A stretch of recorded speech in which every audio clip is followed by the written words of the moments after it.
you stories which are brighter than yesterday. The streets have never been so quiet. The squirrels found a new hideaway. Tomorrow will never be the same. There is so much hope in our hearts.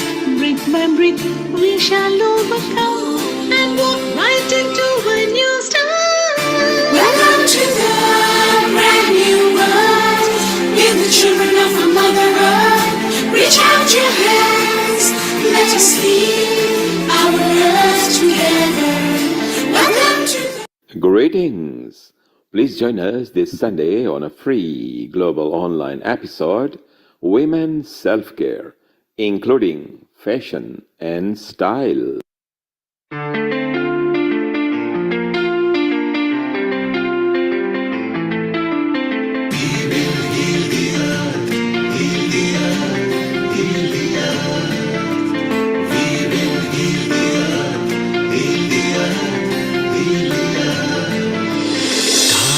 They can tell you stories which are brighter than yesterday. The streets have never been so quiet. The squirrels found a new hideaway. Tomorrow will never be the same. There is so much hope in our hearts. Brick by brick we shall overcome and walk right into a new start. Welcome to the brand new world. We're the children of our Mother Earth. Reach out your hands, let us lead our earth together. Welcome to the Greetings! Please join us this Sunday on a free global online episode, Women's Self-Care, including fashion and style.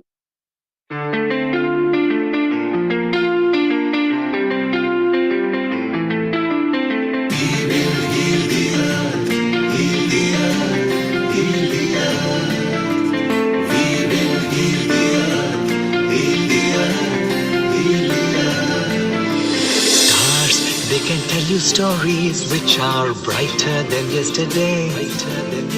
The streets have never been so quiet. The squirrels found a new hideaway. Tomorrow will never be the same. There is so much hope in our hearts. Brick by brick we shall overcome and walk right into a new start. Welcome to the brand new world. We're the children of our Mother Earth. Reach out your hands, let us lead our earth together. Welcome to the Greetings! Please join us this Sunday on a free global online episode, Women's Self-Care, including fashion and style.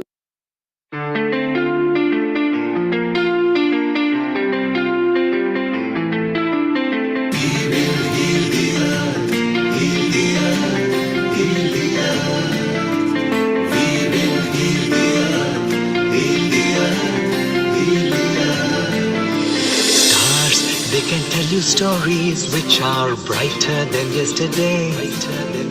The streets have never been so quiet. The squirrels found a new hideaway. Tomorrow will never be the same. There is so much hope in our hearts. Brick by brick we shall overcome and walk right into a new start. Welcome to the brand new world. We're the children of our Mother Earth. Reach out your hands, let us lead our earth together. Welcome to the Greetings! Please join us this Sunday on a free global online episode, Women's Self-Care, including fashion and style.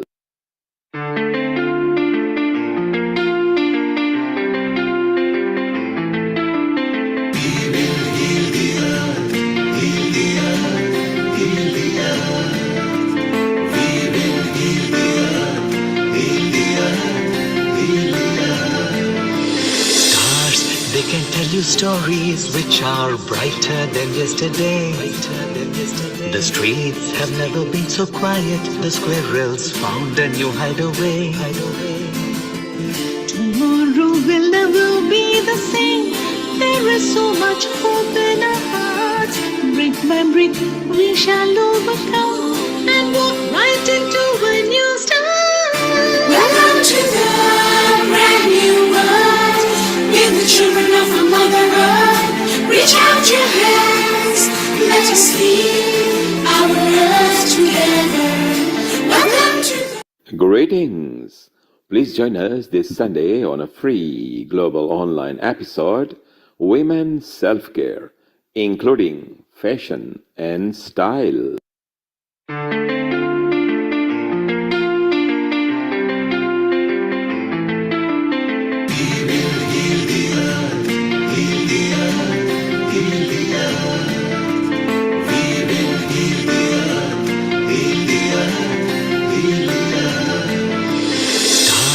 They can tell you stories which are brighter than yesterday. The streets have never been so quiet. The squirrels found a new hideaway. Tomorrow will never be the same. There is so much hope in our hearts. Brick by brick, we shall overcome and walk right into a new start. Welcome to the brand new world. We're the children of our Mother Earth. Reach out your hands, let us heal our earth together. Welcome to the Greetings! Please join us this Sunday on a free global online episode, Women's Self-Care, including fashion and style.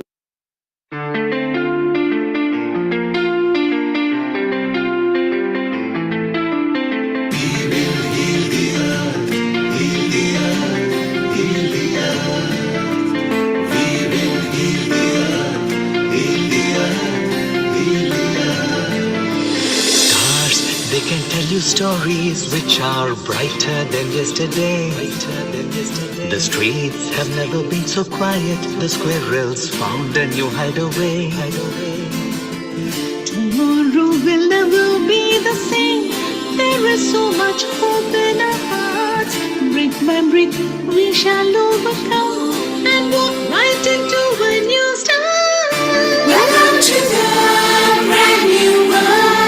We're the children of our Mother Earth. Reach out your hands, let us heal our earth together. Welcome to the Greetings! Please join us this Sunday on a free global online episode, Women's Self-Care, including fashion and style.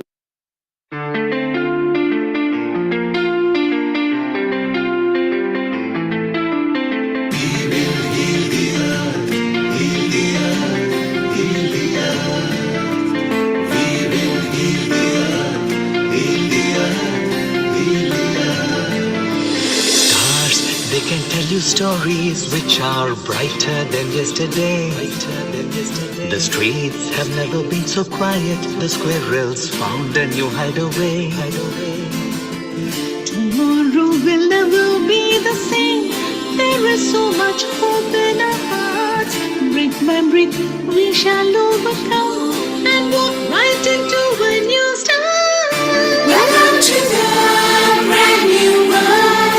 We're the children of our Mother Earth. Reach out your hands, let us heal our earth together.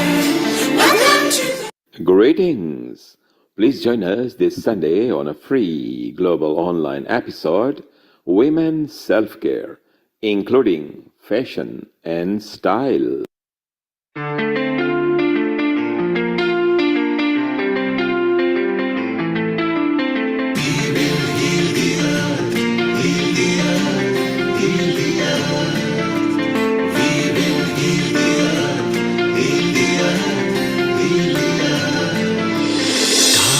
They can tell you stories which are brighter than yesterday.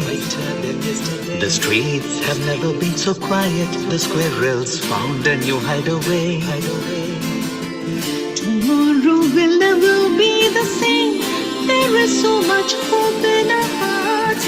Brick by brick, we shall overcome and walk right into a new start. Welcome to the brand new of a Mother Earth. Reach out your hands, let us heal our earth together. Welcome to the Greetings! Please join us this Sunday on a free global online episode, Women's Self-Care, including fashion and style.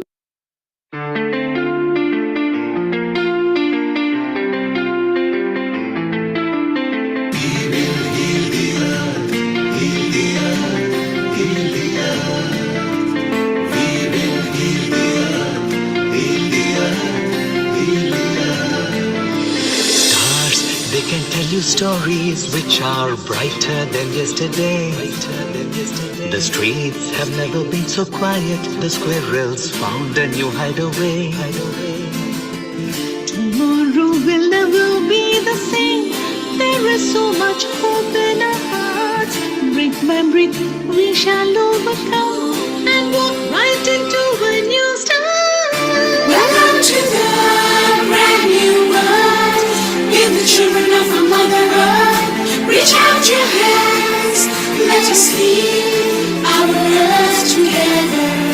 Welcome to the Greetings! Please join us this Sunday on a free global online episode, Women's Self-Care, including fashion and style. 10, 9, 8, 7, 6, 5, 4, 3, 2, 1. Global Namaste. Good morning, good afternoon, and good evening to all the viewers of Healing Our Earth. This is Amrita Sharma welcoming you to this episode of Fashion and Style. Today's episode is a special episode for the women, by the women, and of the women on fashion and style. And therefore, we'll be chit chatting more on that. But first, let's start with Gayatri Mantra. You may hold any affirmation of your choice. Thank you. Om Om Bhurbhuvasvaha Tatsaviturvarenyam Bhargo Devasya Dhimahi Dhiyo Yo Na Prachodaya. Om Bhurbhuvasvaha Tatsaviturvarenyam Bhargo Devasya Dhimahi Dhiyo Yo Na Prachodaya. Om Bhurbhuvasvaha Tatsaviturvarenyam Bhargo Devasya Dhimahi Dhiyo Yo Na Prachodaya. Om Shanti Shanti Shanti.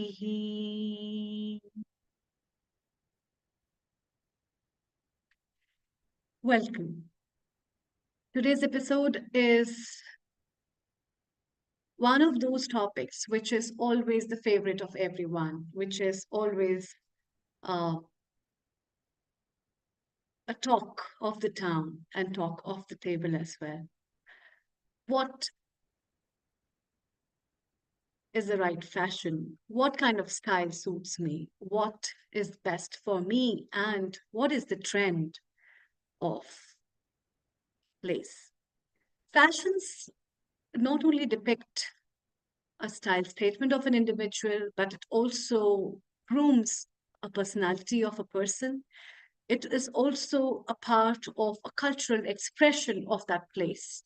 And it says a lot about an individual, even without the words. And that's why following up the fashion and the trends and knowing about them is also one of very good hobbies to be followed. And apart from that, we have experts today at this episode of ours who will be talking about different kind of style statements, fashions, trends, how to look beautiful, how to stay beautiful, as we all bring to you all different kinds of episodes from time to time. And therefore, we can never deny the physical beauty apart from the internal beauty. And for that, we have our first guest, whom I very fondly welcome, Priya from UK. A very good afternoon and global namaste to you, Priya. Good afternoon, Amrita, and namaste to everybody that's on the call today. So my name's Priya Chudasama. I'm a mother of two, and I am based in the northwest of England, in Lancashire. And as a profession, my profession is in finance and banking. But after COVID, a lot of opportunities arose because we all had very much time on our hands. And what better way to seize that opportunity but to look after yourself, find those areas where we can look after our well-being, not only for women, but everybody. So at that point, I took on that challenge, and I attended various courses which will look after our self-care and look after our natural beauty.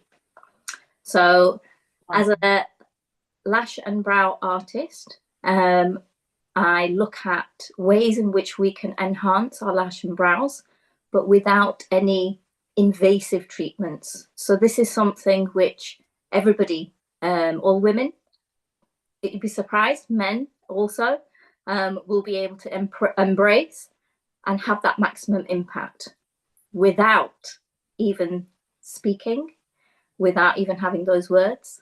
But it's that first perception and that positivity that will bring.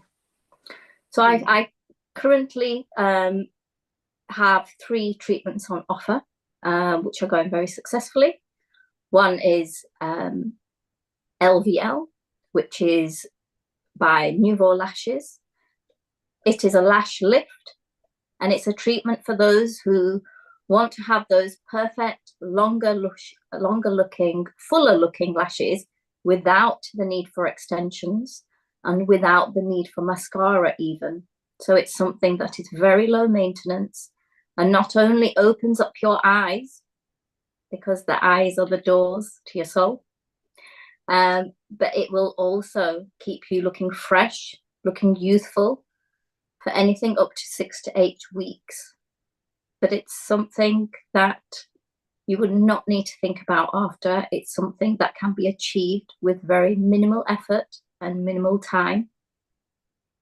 And it's absolutely beautiful to see when people don't feel like they can change something because they've naturally been born with very straight lashes, or they've been born with lashes that are not very prominent. They might have hooded eyelids, therefore we can't see them. There's always tricks of the trade that we can use to really enhance that beauty with very minimal effort. So that's one part of one of the treatments that I do. Going on from lashes, I also do treatments on the brows as well. One of those is brow lamination, which again is a very big game changer and is ideal for anybody who's looking to achieve that fuller and fluffier brow, or have that more defined and polished shape. Traditionally, we are all used to threading, which is an absolutely fantastic way to change your eyebrow shape and change the structure of your face. Brow lamination is going that step further. So if somebody has, again, very coarse hairs that tend to just fall in a certain way, we can manipulate those hairs so that we can pull them and brush them into any direction that we want to give that fuller look or to change the direction of the hair growth. So it's a really versatile treatment that can really tame those unruly brows and even enhance those sparser areas that will give you that bold and Insta-worthy look. Again, it's something that will take 6 to 8 weeks, and it's really easy to maintain. My other popular treatment is henna brows. So traditionally, again, we are very well aware of henna, mehendi, that we might put onto our hands. Yeah. So this again is a very intriguing treatment that a lot of people do know about, but they always assume that it is the henna that we put on our hands that we're putting onto our eyes, which is not the case. It's again another fantastic way of enhancing those brows naturally and filling in those gaps and creating that illusion of beautifully shaped brows. And the difference between henna brows and doing your natural tint that you might put onto your eyebrows is that the henna is a natural substance and it coats each individual hair as opposed to chemically changing the DNA within that hair. So it will naturally coat the hair. So it's very natural. It's less damaging for that hair because, as I said, it's coating, it's protecting that hair shaft as opposed to changing those DNA blocks and changing the actual color. So the treatment's not only painless, it's a long-lasting solution, but it's a great stepping stone as well if you're considering something more permanent or semi-permanent, such as microblading or ombre brow. So if you want to see what your eyes, if your eyebrows are going to look a certain way, this is a great way to try that out and see what kind of shape suits you. Is that the look that you're going to be used to? And how does it really open up your face and the structure, your bone structure? And more than all, it gives you confidence. So if there's anything that you might think, well, I don't like that, there's always a way or a solution to make that even better. So it allows you to achieve that shape and definition that you will want before committing to anything else. So all of these treatments are perfect for busy women, men also, who want to save time in their daily routines, who want to feel confident and really feel like they're really put together. Because as Amrita introduced us all to this call, that first impression really counts. It can say a million words. So whether you're preparing for a special occasion or just looking for an everyday glow up, lash lifts, brow lamination, henna brows are all about embracing that natural beauty. And that's what we've just talked about, the benefits also. That's nice. Do you think, are there any side effects of this, or there's a special kind of course that they have to do for this, or it's like easily available? Where can they like know about it? Yeah, so all of these treatments, the courses are available. What I would say is try and look for beauty salons, or look for companies that actually are designed, who originally designed these products, and they offer various courses. They can be from a day to a couple of days, where you will be shown how to do the treatment. You will be able to practice on a model, and you will be asked in terms of your examination to build a portfolio of at least 2 to 3 models that you do yourself outside of that classroom. And then you will get an examiner to look at your work to pass you, and you will be given all the training regarding the health and safety that you need to do. You will be given training around the insurances and the liabilities that are associated with that particular business and how to really manage that. You will also, a lot of the companies offer the kits as well at a discounted price. So you're almost ready to go, I would say, within a month of you learning about these new courses.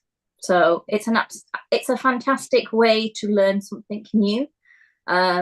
More than all, it's great to meet other people, like-minded people, because sometimes we get carried away in our daily lives. So it's very nice to see what other things you can bring into your daily routine and meet other people.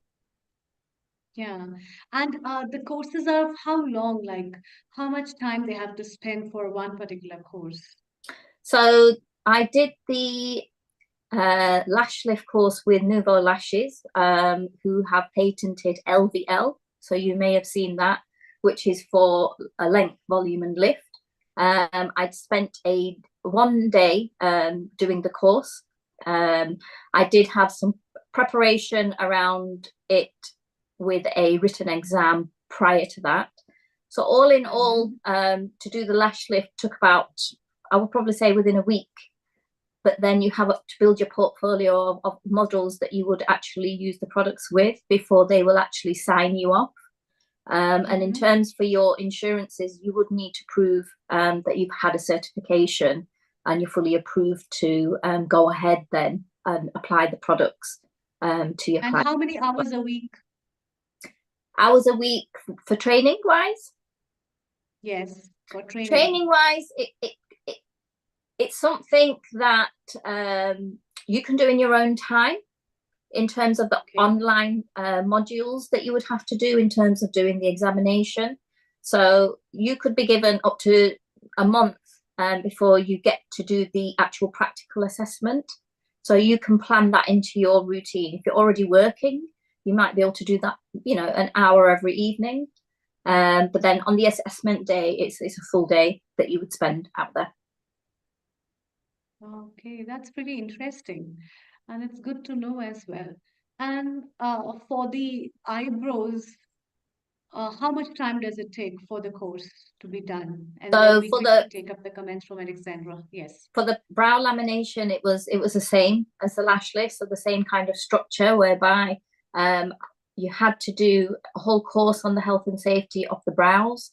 It was very much around understanding your skin because of that dye that's going onto your skin. So there was a lot more to learn in respect of that. Again, a lot of it was online in terms of the modules that you had to complete. And then there was an examination that you had to sit there before entering the practical room for that. So again, the brow lamination was a similar structure to the lash lift course. With the henna brows, slightly different. I actually got a 3-day training course with a brow specialist who was Ukrainian. She was absolutely fantastic. So she gave a real in-depth course on what it meant to use the henna brows, what different kinds of shapes. So she taught me how to create eyebrows for different face structures.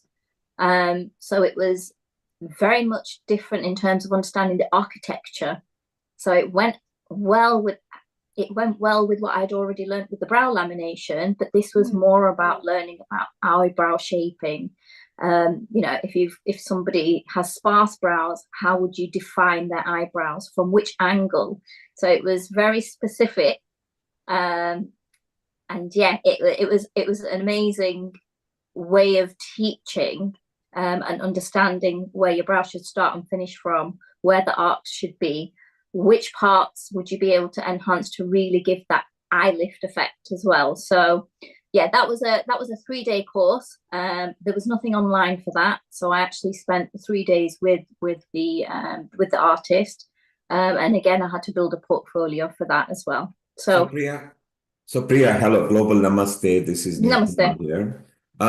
So it's important for women, of course, because it's aesthetics, beauty, and a makeup. For men, do you find men now come and do? Is it for grooming? Obviously, they don't require as a beauty, but is it for grooming that men come for eyebrows? Yes, I have a lot of men that have got interest in the brow lamination in particular, and it is for grooming purposes. We know a lot of men would have coarser hair, and some men tend to have like a monobrow. So what they want to do is have waxing done, which I also do in terms of removing those hairs. But then what do we do to really enhance what they already have? So by manipulating those hairs to go in a direction that they want to create that look, I think men are particularly drawn to that, because once that's done, they don't need to do anything else, not until the next appointment. And in terms of maintenance, we do, and I do work with the companies that I've trained from to give like serums and other beauty products that they need to apply just to keep that maintenance going. So there you are. Grooming is for women, of course, is beauty and maintaining themselves. And for men, if you don't need it, there are people who are taking men eyebrows as well. Let's welcome our producer and a co-host from Croatia, Alexandra Hallwood. Alexandra, global namaste to you. Global namaste to everyone. It's so nice to join you on Sunday afternoon from Croatia. And thank you so much, Priya. I mean, I learned about eyebrows now and eyelashes. I mean, sorry, I'm like really completely ignorant about that. But so this was like a crash course, like 50 years in like 15 minutes. Thank you. That was very clear, detailed, elaborate. I really learned a lot, and I learned something about my eyebrows that go where I don't want them to go, that there is something to be done about that it's possible and it's safe. It's not like really super invasive and chemical. So that's really wonderful. So Alexandra, maybe Priya, maybe next year in one of your retreats can come as a sessionist, and it could be a grooming and a styling session included in your well-being and wellness academy. That sounds wonderful. Someone of that quality and that caliber, I would really like to have, like as an artist, and just like to talk about current styles and, you know, trends, and then just help women to enhance, as you said, Priya, just to enhance what we already have. So Priya, keep in touch with Kailash, who will put you in touch with Alexandra and Amrita. Keep in touch, network with people. Maybe when the retreats, they've already started for this year, which Alexandra will be talking about. But it's nice to get in with the women and share the women ideas. Let's also welcome our co-host here, Kailash Parekh, who has joined us as well. Kailash, over to you, Amrita and Alexandra and Priya, and keep on chit-chatting. Later, we'll go to Dims, who is a specialist celebrity hairstylist as well. So it'll be nice to chit-chat and women knowledge, and for men to gain knowledge and for women to share the knowledge. Over to you, Kailash and Amrita.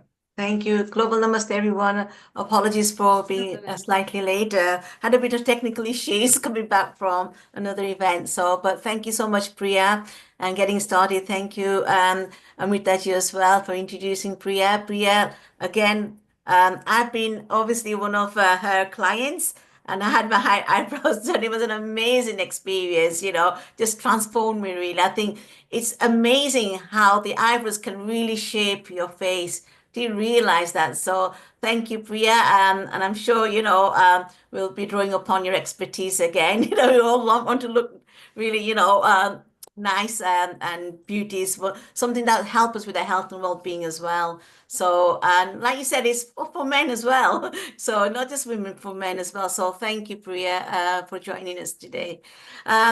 Yes, Nilkumar, today the guests have been Priya, and also I know that we've got Deems here from London.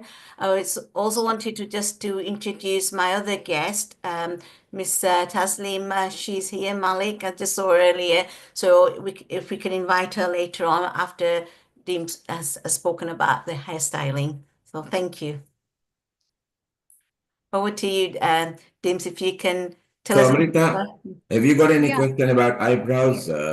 Yes. Obviously, you are a woman, and maybe Alex, Dims might have some question about eyebrows because she also does makeup apart from hairstyling. So maybe we will chit chat, and maybe we can get a group chat going on as well. Yeah, Nilkumar, definitely.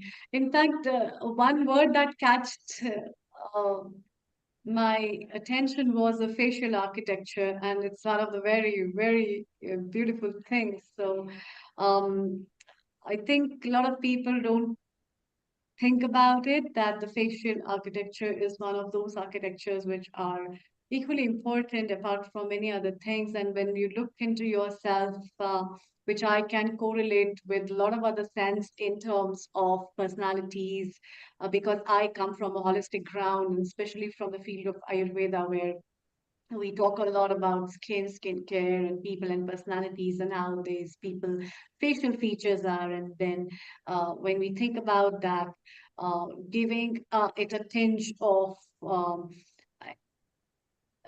making it much more perfect in the forms of symmetry, as in the forms of dynamics, and also touching on the base of making them a center of attraction, not for people, but for themselves as well as for people. I think it adds up a confidence among them, what you have been saying. And uh, this is an amazing thing. Like, people might not be knowing and having an idea about that. You can have courses that you can attend. You can have these kind of things as an education, as a profession you can take up further, and help people, enhance people, make them look really beautiful. And this is one of those things. But then, as you said, these touch on taking care of what product would be best, what kind of things will be suitable for them, and what best can be there to be applied on their face, their skin, and body will also count on it, actually. Let's have a And comment from our Amrita, founder you and can, director, Neil Kumar. Amrita, Yes, yes, you can see that Priya actually practices what she preaches. She has got yes, yes, perfectly juxtaposed eyebrows. Sometimes yes, to get that yes. symmetry is not very easy. So Priya, when you first learned and you practiced on yourself, did you feel good that yes, eyebrows and eyelashes are also attractive for not just for women and men, but just for a personal look? Absolutely. When I had these treatments done on myself, um, it, it just gives you that spring in your step, knowing that you feel good. You're not doing this for anybody else. You're doing it for you. And to create those small things, as Amrita said, regarding just your eyes. The eyes, like I said, open up the soul. So it's absolutely amazing to see what we can do to look after ourselves and build that confidence. And that really comes across when you go outside in the world, whether it's work, whether you're meeting anybody else. If you feel you're confident in yourself, that will shine through. And that's the most important thing about well-being. So Priya, stay around. We want to know more from women wants to know more about that. There are a couple of questions which are coming. Priya, stay around. Amrita, let's welcome our celebrity hairstylist, Dim Sangani, who owns the Tiara Organic in the posh area of London in Chelsea. And a global namaste to you, Dims, and how are you? I'm Hello, fine. Global namaste, namaste, Dim. everyone. Hi, It's Amrita. a I pleasure to like your see you. French. Hi. Long time. So Amrita, you Yeah, got a very long compliment. time. You got a compliment from Dims. She likes your fringe. Yeah. And Dims, I want to ask you, how important are eyebrows and eyelashes? What Priya has highlighted. I have just joined 5 minutes back. So from Yes. what I've heard little bit about, because I have missed on the past 15, Yes. 20 minutes conversation, but I feel that eyebrow and eyelash is everything these days, because there is so much hype about getting the right eyebrows. Before, people used to never give attention to eyebrows, but now your eyebrows is everything, because when someone walks in the room, even for me, even in my beauty parlor, if somebody walks in, the first thing we notice is wow eyebrows. So people want like the wow eyebrows, and that's their identity. Obviously, hair is also equally important, but for them, I think we've highlighted this generation is more about brows, beautiful brows, getting the right shape. Either you get if you have fine eyebrows, you can highlight it with adding extra tint, which is different colors, and more darker colors. You can go vibrant colors. You can add high definition brows. You can have brow lamination, which is a treatment. You can do there are so many different type of techniques now that you can enhance your eyebrows to make your face look very beautiful and show your real self and connect with yourself, because as Priya said, it's for yourself, and it has to shine, the light has to shine from within, so it So makes you Dims, feel good. so Dims, you even agree. And here we've got 5 beautiful ladies, obviously at Healing Our Earth. We like empowering women because when you empower women, you empower humanity. So Dims, let's tell us people more about you. You are, of course, Mrs. Universe Charity, or Mrs. UK as well, and you've been around, and you do a lot of philosophical, and you do a lot of community throwbacks, and you help so many organizations as well. So, Priya, stay around. Kailash, Alexandra, let's listen to some hair tips and how to maintain hair and what DIMS uses to bring it. And then Priya, Kailash, Amrit, Alexandra will chit chat and you can ask questions as well. And we'll see what's going on. So, Dims, over to you.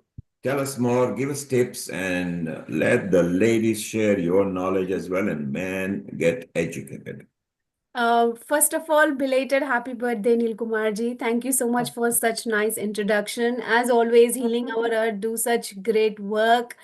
And it's all the hard work behind with Nishit, yourself, and the team, Amrita. And there are so many co-hosts who comes regularly and give their amazing time to this beautiful platform. So I'm so grateful that I'm connected with Healing Our Earth. And yes, coming back to my progress, I feel that because I have such wonderful people like you around me, so I always feel motivated, inspired to do good work in the society. But I still feel that I still have to reach somewhere where I feel I haven't, because I still feel there is so much to learn in life.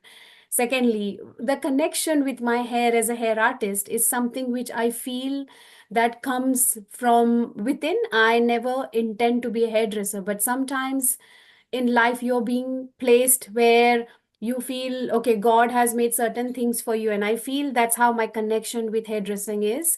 And it has always been, because it has something, I've got some qualities which I feel I've never learned, but maybe I bought it from my past life. So this is how my connection with hair is. Like I can in my sleep I can design different styles, and when I wake up and I'm like, how did that happen? How did I create that look that has come in the magazine, which I've never done that before? So I feel sometimes we all have those inner qualities which we don't bring up, but we have to practice, we have to be alert, and we have to be conscious about our surroundings. With me, I've been very privileged and lucky that I work with a lot of high-end people in Chelsea and a lot of celebrities, and I feel there is so much to learn all the time with hair and your beauty and your fashion, just by watching people walking up and down. I'm always very fond of copying these looks, not copying, but I would say very fond of trying these looks within myself and experimenting. Either sometimes, if you have, like, there are so many, like, we have to follow the trends, of course, so that you understand every year there is a trend that we follow. And recently, I have been contacted by one of the magazines, and they have asked me to write the current trends for 2025, which in fact, my article just got published yesterday. And I'm going to go through with you, because today my tip of the day would be giving you 5, 6 tips, which will give you a little bit of insights on how important the hair is and the current trends and why people follow trends, because it's nice to go with the flow with the market trend. So then when you're going out, you don't feel you're missing out or anything, but you know, okay, I saw Dims talking about these tips. Okay, the color of this year is maybe coca brown. What is coca brown? So just giving you an example. So, as I feel that hair is everything for women. As I earlier talked to Priya, and I was telling that eyebrow is also something that people look at it and they say, wow. But even hair is something that when we enter into a room, and the first thing people notice is also your hair as well. And then obviously comes the skin afterwards. But once women have their hair in place, they are so relaxed. And I'm sure, Amrita, you also agree with me, because if your hair is right, you feel everything can get into place. It's like a domino effect, right? But once the hair is set, you can quickly get your makeup done, you can put your shoes on, you can just fiddle up with your clothes, but your hair has to be right. So for that, what is the most important thing? You need to understand as a person what your hair texture is and how low or how high you can go with your hair texture in terms of playing with your hair and understanding. So sometimes a lot of women, like, hair texture comes in 4 to 5 different types, like straight hair, wavy hair, then we have very coily hair, we have curly hair, we have your natural waves. So there are, everybody should know their own hair texture. Sometimes we come to a certain age and we ask our hairdressers, and a lot of questions we always like asking ourselves when it comes to this different texture, that why my hair texture has changed after I turn 20. So it can happen, it happens with the hormonal changes, it can happen with the environmental factor. So it's very important firstly to know your hair, and then what hairstyle suits you. So you have to always look into the magazines and the covers and understand what face shape you have got, so you can match with your hairstyle. If you have long hair, can you have short hair? Now these days, Amrita, would you believe we have in the salons, we have apps, and we have some people coming in, they say, will this color and cut suit me? And we quickly fiddle through the app and we show them, put their face in the app and we show them, look, this is the color that you asked for, now have a look how beautiful it suits you. So that way the technology is so advanced that we can actually tell if the color or the style is going to be suiting you or not. We are very lucky that there are, everybody is so much into styling with Instagram, with reels. So there are so many things that in fashion today, it's like unstoppable the way the fashion is heading towards. And you know, the most beautiful thing about being in fashion is sometimes you can just be yourself. Like, for example, the five top trends of this year, I'm going to go list by list. The first one I would say is, I've written it down so I don't forget, is the first one for this 2025 year is your natural texture. So what I found is, a lot of women, sometimes they don't want to style their hair, so unnecessarily styling we have to avoid. And hence that's the reason a lot of women, they just wash their hair, they put some serum or mousse, they style it, they let it dry, they don't even want to do the hair dryers or apply any heat or any chemicals to their hair. And what they do is they say that, okay, this is my natural curls or straight hair the way it is, I am just going to embrace my natural texture. So this is the first look after a long time. This has come in actually for 2025 trends, that your natural texture, people are going to actually fall in love with their own hair. And I've seen ever confident people coming out and telling themselves, even in the salons, they are not very afraid or scared or anything. They just say that, oh, I love my natural texture, just keep the shape, just do me a little trim, and that's it, I'm very happy. So this confidence is rising high today in the industry when it comes to the natural texture. The second one, big bangs are coming back. So for example, I've got these bangs, but I have cut it in a way where if I style it, I can also wear it this way, I can also wear it this way, which goes inside. And again, I don't have to show my bangs, but if you see clearly, it's like sleek, but I still have my natural hair. So the bangs go in, right? So these sort of bangs have come in, which is quite, universal way. You can make it like, wear it in a chic way, in a sleek way, in a stylish way. You gel it and you can again, put a clip behind. So there are so many different ways you can style your hair. It's all about how creative your mind is. So the bangs are definitely the beautiful things this year. It has come in, and it has always been, sometimes people say that we call it fringe, but the right way, well, the industry call it is the bangs. So the beautiful bangs are back. And textured bobs, they are the third thing that has come back this year for 2025. So a lot of people have a hair loss issues. Some people don't like to maintain a lot of thick and long hair, so sometimes they need change. And when they need change, if they think they are ready for the bobs, then that means there is nothing ever that looks, more classy than having those textured bob, where you don't have to do anything. You just go to your hairdresser every 6 weeks, you just get a nice bob done, and you're just wash and go sort of hairstyle. So that is also a very cool thing, a very trendy, and it's quite. Amrita, I can see you have something to tell me. Is there any question that you have? No, I'm just imagining, and like these kind of trends are really good because people mostly don't have a knowledge about it, and neither do they think about it. So Yeah. having that kind of a stuff to give an idea to people is also an amazing thing, because maybe a person like me might not have ever thought about it because life is pretty busy.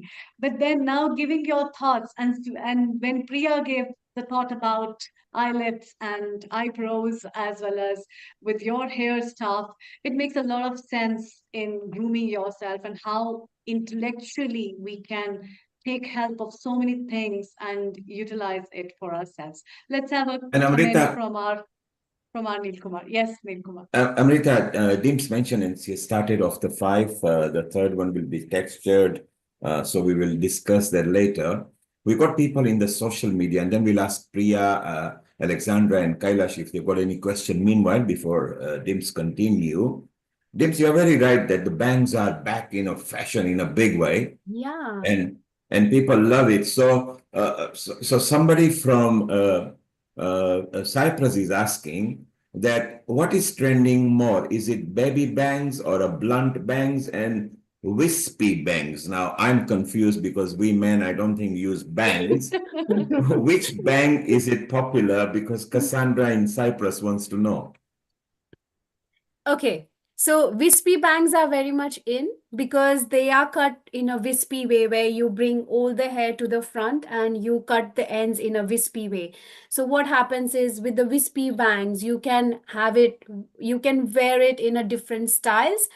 Baby bangs can only go up to here, and it depends on the texture and the quantity of hair the hairdresser cuts. But baby bangs are very, very cute. And the other thing she said was, I think wispy The bangs. wispy and the baby. So that's good enough. So Cassandra, we hope that you're happy. Dims actually showed you that wispy are in trend as well. Ruxana from South Africa says, Dims, you got lovely hair. Do you use any special treatment or oil? Yes, yes, I was going to come back to on that after my fifth tip. So Okay, basically, so that will go in the fifth. So Ruxana, stay around. Dims is going to give the tips. Priya, what do you think of what Dims has said so far, and what hair question would you have for Dims? And then we go to Alexandra. Oh, it's very interesting. You've talked about the bangs because I think I kind of do that as well already. So I can style my hair in different ways. I think for myself, I am a extension user only because I've got very fine hair. So I have extensions put in. So I mean, when you, and I know this is a very trendy thing to do to give you that thicker, fuller hair. How would you incorporate some of the new trends into people who may use extensions? right, that's very interesting actually. A lot of people do use extensions, you know. So what happens is, I think if you see your hairdresser, or if you see, what of my advice would be, watch a lot of videos with hair extension specialist videos where you can see if you want to add hair extensions, it's okay. But in the front, sometimes they cannot incorporate a lot of hair extensions most of the time in the front. Am I right? Right? Correct. Yes. So what happens is women need more volume to the top of the forehead, which is your crown area and your the front area here, where the bone, the occipital bone ends. So it's nice to actually add some hot rollers or cold rollers when you're sleeping in the night. You take a deeper section from here, like a vertical section, and then what you do, you add the hot roller, and then basically you have to practice that. So that adds instant volume in few hours. Or unless, what you can do is, you can, there are like brushes. You can, maybe you do the hot and cold set with your brush just here, add a volume with your hair dryer, and then leave it for a few minutes, add a hairspray, and just leave it there. So what will happen is, it will take the natural shape as you're trying to give the shape. So it's very important to do your styling right in your first forehead of your front face.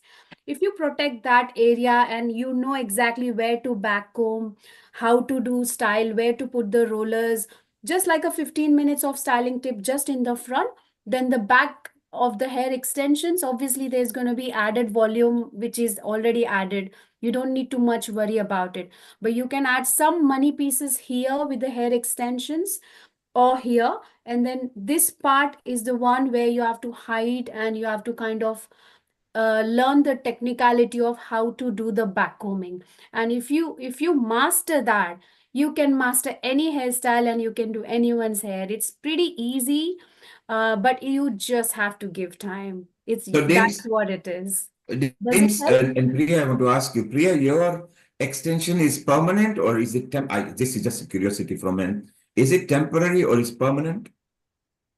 No, it's permanent in the sense that I have to maintain it. So I have to maintain it probably every 2 to 3 months, because it's just got like micro rings inside it. So what it's doing is the actual hair that's attached to each smaller section of the hair is being bonded to my hair, but in a very natural way. So when that grows out, I have to get maintenance whereby the hairdresser would pull that up to my hair, the beginning So of you my don't need to visit the hairdresser, correct? I do. The hairdresser comes to me, but it's maintenance that's involved, and it's probably around 10 to 12 weeks. And does it bug you or do you feel good? Okay, it's part of a natural.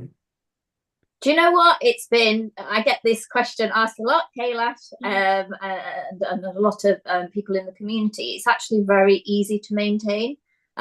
You've just got to understand what kind of pressure and what kind of tools you're using for your hair to give you that finish, and just looking after it with like sulfate-free shampoos and conditioners. Okay, Priya, let's get a quick comment from Kailash. Kailash, have you got any question for Dims? And then Alexandra, then we move on. Then we'll ask Deepak, who is a man, if he has got any manly question. Kailash, your quick comment to Dims. Yeah, just thank you so much. It's been really, really interesting. And now, like you said, like eyebrows, I think hair is the pride and joy of women actually. And no matter how, beautiful, sorry, if your hair's not right, nothing's right. And I know the frustration because when I was younger, my hair has a beautiful thick hair. And then when menopause kicked in, it started thinning. And I just want some tips on how to keep that body in, And then you talked about the natural, but when I did keeping that yoga flat. So, but I just heard you talk about the rollers and stuff. So maybe I might use that technique. But in your experience, in terms of the products like the shampoo and stuff, what sort of do you got any advice to give me on that, especially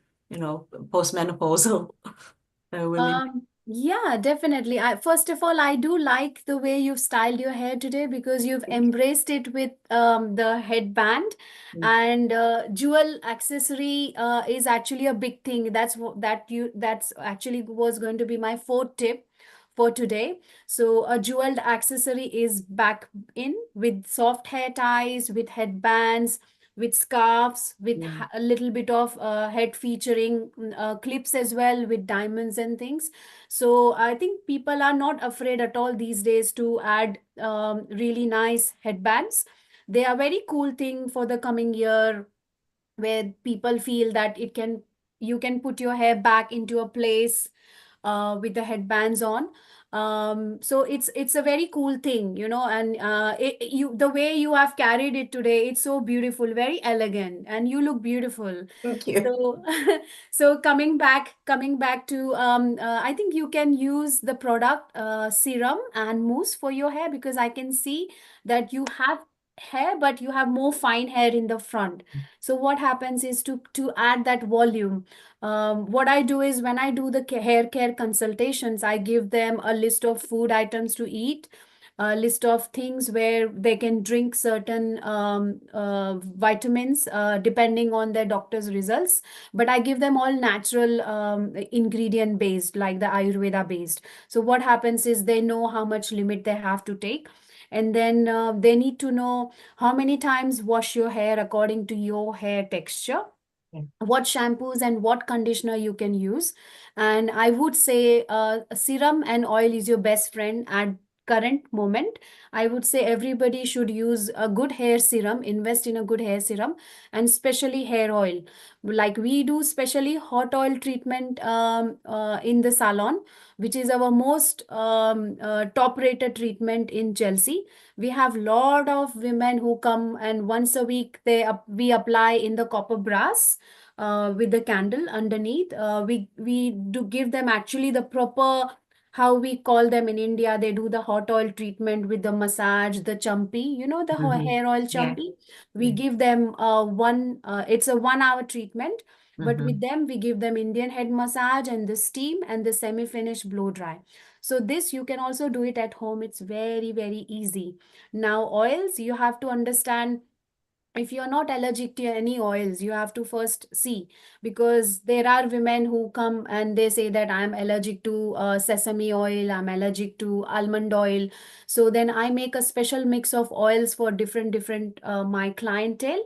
And the most safest oil I would see is a coconut oil. If you don't have any oil, you just use the coconut oil, leave it overnight, put a shower cap, or you can add a nice hot towel and sleep with it, and in the morning wash. This is the best hair conditioning treatment. Once a week you can give as a gift to yourself, and within 6 weeks you will see amazing results. I'm not lying, because I have given this treatment since last 10 years to so many of my clients, and they keep coming back for more remedials measures, different oil bases, different products to try on. But this is something which works wonders. So maybe I think you should try this, the hot oil treatment. Thank you so much. That's been very, very helpful. Thank you. My pleasure. So yeah, coming back to my fifth tip after the jeweled accessory, the last one is, oh yes, the color. Now, what are the colors that are very inspirational and very trending this year? I think one of the colors which I've been talking about, and I'm crazy about that color, is the mocha brown. It's like a chocolate cocoa brown, where it has an effect of cappuccino. It's more of a brunette color, but I think this year you see a lot of celebrities on the mainstream wearing this color. And then people who wants to go for blonde, the cool blondes, the creamy blondes are very much in fashion, which is quite evergreen always for blondes. Then another color is, I think, burnt caramel. And you must have seen some of the celebrities wearing, pop singers are actually wearing the cherry coca color, which is very, very in. It's not red, it's not perfect. It's like an in between of the coca and the cherry mix. So if you Google it, the celebrities wearing cherry coca color, you will see that has actually inspired in the current, the last London and New York Fashion Week, where they actually highlighted the burnt caramel, mocha browns, cherry coca colors. Like, even if you see the hairstyle of the pop singer Sabrina Carpenter, she's been embracing her natural curls, big curls, which gives more of the vintage effect. But she also wears a lot of bright reds, bright orange. So this is very cool thing for this coming year. So yeah, these are the colors. So, James, thanks very much. Let's take a quick comment from Alexandra. Then we'll ask Deepak for his input for 5 minutes, and then we come back to you. It's very interesting. More people want to know about how you have maintained your hair. So maybe tip number 5, you bring it as tip number 3. Alexandra, what question have you got for Dims? Thank you so much, Dims. I learned so much. And I would like to get you in touch with my friend who was supposed to join today, Lily. She has been my hairdresser and hairstylist since '92. And in Croatia, in Zagreb, she really, the celebrities, everyone goes to her. And she just got a bad infection or something yesterday. And so she's watching us. And I hope one day you two will connect. She has done my hair 2 days ago. I'm very lazy. So it's, I just come there every couple of months when I travel through Zagreb. So yes, she did cut my bangs. And I am gray. I'm embracing my grayness. So yes, just like You're beautiful. I love your skin, your hair. I can see that. You know this the crop the hairstyle that you have. There is you know you're carrying it with this amazing confidence that you have. I mean, you're just rocking it. What I can see is. And Dim's why she's rocking it. She has organized a whole year of retreats in Croatia where she is going to teach people how to glow like this, how to let go of past and think of future, because she's a well-being academy as well, and very good at social media. She'll tell us more about it a bit later when she has got more guests coming, because she's a co-producer. So what do we do now, Dims? Let's wait for a moment. Let's go to Deepak, who is also a contributor. He's of course a men's point of view. Let's see if he has got any question for you. And for the next 5 minutes, let's see what he has got to tell us. So Deepak, global namaste to you and a welcome. Have you got any hair question for Dims before you tell us about what you wanted to discuss? Yeah, global namaste to everybody. Thank you once again for asking me to come and join you guys. It's been some interesting conversations. Obviously, it feels slightly outnumbered with all these women. I'm sure Neil might will reciprocate. Yeah, I think, yeah, you know, I think a few comments were made around sort of hair is quite important for women. I think I'd probably say the same for guys. In probably the last 5-10 years, I've had lots of my friends commenting we're probably at the age where we're starting to gray and lose hair. And, you know, I feel certainly a thing which you should try to do is sort of more holistic, you know, eat the right stuff, but also try to keep yourself well, exercise and that sort of thing. Obviously, a lot of these things are genetic and hereditary, so there's probably not loads of things you can do, but there's probably a lot you can do to avoid certain things which we all know about. And sort of in chiming with sort of the healing earth principles of not doing wasteful things, not using things, chemicals, harsh chemicals, etc., on yourself, and using wholesome ingredients and consuming those things as well, not just sort of shampoos and hair product. Yeah, I feel slightly out of my depth with all of these conversations about different hairstyles and treatments. However, yeah, we will try to look after ourselves. You know, I think you need to. It's just it's important to look after yourself, but not also just sort of cosmetically or physically, but also mentally, especially this time of the year when it's very cold. So we tend to sort of stay away, not get the vitamin D and outside exercise, which we would normally. So that impacts us mentally often. So those are just some observations. Yeah, if there are any tips to keep our hair looking healthy, that would be very useful. So, James, do you have I mean, of course, this is a program for enhancing women's etiquette and attires and everything. But of course, men love joining women's episode. What tip would you give to men to see if they can either retain their hair or grow gracefully? Mm. I agree with a lot of things that Deepak said regarding the genetics and the factors when it comes to vitamins, exercise, eating right, sleeping, taking care of yourself. That's all there, and that always has been there. But I think one of the great examples is, from what I see, is my great grandfathers, anybody in the lineage who have carried and who lived in 80s, 90s. And I remember my grandmother has always been my inspiration for the hair, and how beautiful hair and skin that she had, because I think she's lived the perfect way of by Ayurveda in terms of waking up, the food, drinks, walking, meditation, practicing spirituality, learning positivity means in any scenario, if you've been thrown into a negative situation where you have to brain train your mind to think positive, act in a positive way, talk positive, so that you're actually changing your aura, so that if you have any hair loss or anything that comes to your face, it actually change into you don't get that, you are kind of delaying that process,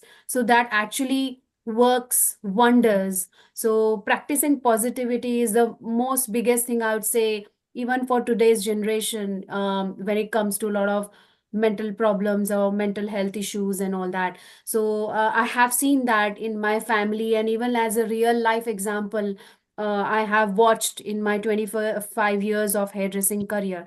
But another thing is hair oiling is always been there since years and years. So hair oiling, that I think me as a mid generation, I felt that there was a gap where my parents have applied for me, but after coming to UK, I stopped. But I've started again in last 10 years. But now my kids' generation are started to applying again because they want to keep their hair and skin glowing. So I think the Gen Zs are also understanding how important it is to take back our culture and the ancient secrets that our grandfathers, forefathers gives us. So hair oiling is must. Eating the right food, the vitamins, getting the test done. Vitamin D is very important for hair. Vitamin C is very, very important. Drinking your amla juice in the morning is it's just like a secret remedy for having the perfect hair growth. And also getting your when it comes to when you have a hair loss, you have to understand that what exactly is causing the hair loss. Is it, yes, I understand the genetics is always going to be there a little bit, but to practice meditation every in the evening would be a perfect way to end your day in a very harmonious way. So there, if you know certain things, you have a hair care or skincare diary, we have to write down all these things and remind ourselves. And if we do that, people around us are going to also do that. So this is one of the great tips I'd give you, that I follow as well and I swear by. And you can add more something that works for you, because sometimes with health issues you can have certain dietary requirements or something like that. But this is the basic thing that I think a lot of people should follow today. Thank you, Yes. Dims. Deepak, I hope that helped you as well. Yeah, it's very helpful. And- Thank you very much, Dims. That's And you very nicely played. you wanted to contribute one or two tips of yours to the women as to how to keep beautiful and happy and attire. Was there any other tips left? I know you got onward meeting coming up. No, I mean, I think it's always very useful to hear these tips. Obviously, being guys, probably we don't deal with these things in the same way. However, more and more people are now starting to be interested in looking after themselves, and the fact that it's been done from a holistic point of view. And I like the fact that Dim's mentioned Ayurveda and sort of ancient traditions and things that mum and dad would have probably done when we were younger. It's always very very reassuring. Fantastic. Deepak, thank you for joining in. We're going to catch up with you in another episode later during the Republic Day. Thank you for joining in. Brilliant. Thank you very much for asking us. Thank you, Neil Kumar, and thank you, everybody. A global namaste to all. Global namaste. Dims, we need to, now more people want to know about hair, but before we do that, and we also got exciting because we're going to carry on our chit chat because we got Taslim here, who's shortly going to talk about Mendi. And Taslim, if you can landscape your video, please, before we bring you in. If you could landscape your video. And we got also exciting, who has been here before, Dipti Joshi, who is in Mumbai. She's an image consultant and a wardrobe stylist. So Dims, you will love it. You are a celebrity hairstylist. Then we got wardrobe hairstylist. So in about 20 minutes or so, we'll go to Dipti and chit chat with her. Amrita, what we'll do as soon as the slim is landscape, let's know a bit about Mendi. So Dims, shall we do something? Can you give a quick tip how do you maintain your hair? Because Ruxana is still waiting, and there are others who want to know. Okay, so any particular tips you got about how to keep hair with full of luster and beauty? So how do I maintain my hair? Now, I think I for me, I am always, even if I go to work, a lot of my colleagues, they always tell me why you've come in the hair oil today. So I swear by hair oil. And I think 4 times a day I have a hair oil, and I'm wearing the caps, and I'm wearing some sort of headbands, so I just style it out as if I don't have a hair oil and I'm just trying to be cool. But they don't sometimes notice that at all. So for me, my hair comfort is very important. My hair food, I call my hair oil my hair food, because I make it myself. So many ingredients, I infuse different herbs in it. And I think hair oil is the hair food. So I apply twice a week, or 3 times a week, which gives a lot of natural shine, and then strength. And then I also add hair serum as well, few drops. Like what I do is, when I add the hair serum, what I do is I take a parting, and I add, and then I massage it through. So with my I just do like a point pressure, like that. So I do the whole head, and I'm just sitting down watching a podcast or listening to something. But this is something I do every single time I wash my hair. I style, because I give a lot of time to my hair. Because I was having some hair fall last year, and I got worried, and I had lost a lot of hair, but it had started growing back again. So I guess it's just how you're disciplined with your hair. So twice a week I wash my hair. Twice a week I put oil in my hair. Once a week I put serum in my hair. And then I'm very, very careful of what I'm eating. I'm being very mindful. I try and eat less sugar. I have no Coke, no soda, nothing like that. Pure vegetarian diet. And then I'm going every day, because I have a pet at home. So I take 1 hour of walk in the morning with my pet, and 1 hour in the evening. So this is something that I do for myself. So, James, you look reasonably young. Maybe you are old enough for perimenopause. And we had a very good series where we discussed, and Alexandra particularly discussed about this point, and other women, that during the start of perimenopause or menopause, women do lose hair. And do you have any tips for that? Because that will really help a lot of women. Maybe Priya and Kailash and Alexandra was gone through it, might even get a tip or two. So for perimenopause, I would say that, see, every body is different, and we don't know what the woman's body accept in terms of the hormonal change, what food or what diet the doctor's recommending. But I think what I have seen so far, according to my knowledge, aloe vera works the best. It keeps you cool and very calm. So a shot of aloe vera juice does work with a lot of my friends and my clients who I talk to on a daily basis. Then walking, listening to music, then massaging. Head massage is a good thing. If that works for you, you should try going into a salon and getting a nice head massage done. Sometimes you can just do like the acupressure points either in your body or head or whatever, because it also relaxes your hormones. Um, then I think a little thing tips can help you, like the face pack, the ice therapy, where you're doing the ice facial. That is also quite beneficial, because it does boost a lot of oxytocin and serotonin when you do these kind of self-care activities. So you have to list down, and then I think yeah, I mean, is there anything else would you like to add? Amrita, Priya? Okay, James, let's move on. That's fantastic, and we'll take comments from Priya and Kailash in a moment. Let's go and visit Tasleem here, who is a Mehndi artist. Over the next 5 minutes, Tasleem, Yes, there she is. Kailash, just quickly introduce her, and next 5 minutes, let's discuss about Yeah. Mendi. And then, Dims, we are going to come back to you. You Sure. and Dipti will converse and we'll carry on. Over to you, Kailash.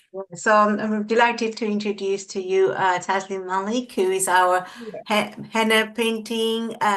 She's the expert artist here, and we got introduced because my daughter's getting married in June, and we were looking for a Mehndi artist. And here we came across Taslim, who showed us a lot of the good work that she's been doing, and lots of testimony from other customers. And I thought, well, ideally, this is an opportunity to invite Taslim onto our program, and she kindly accepted amongst her busy schedule to come and speak to her about her profession and a little bit about some tips for us as well. So over to you, Taslim, if you can, enlighten us about the Mehndi and what about your artistry.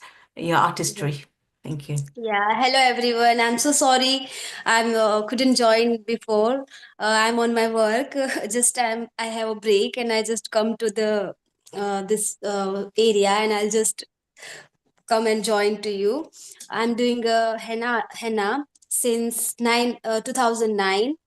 Almost it's 12 to 13 years I will do the henna for the bridal and the party and festival henna. I will do the kanha and every the um what you call figures henna. I will do like your sketch everything in the hand. In the bridal I can do the doli like dulha dulhan everything like a Gujarati henna, bridal henna. In India we have to do like a full sketch in your hand. Did the full hand henna.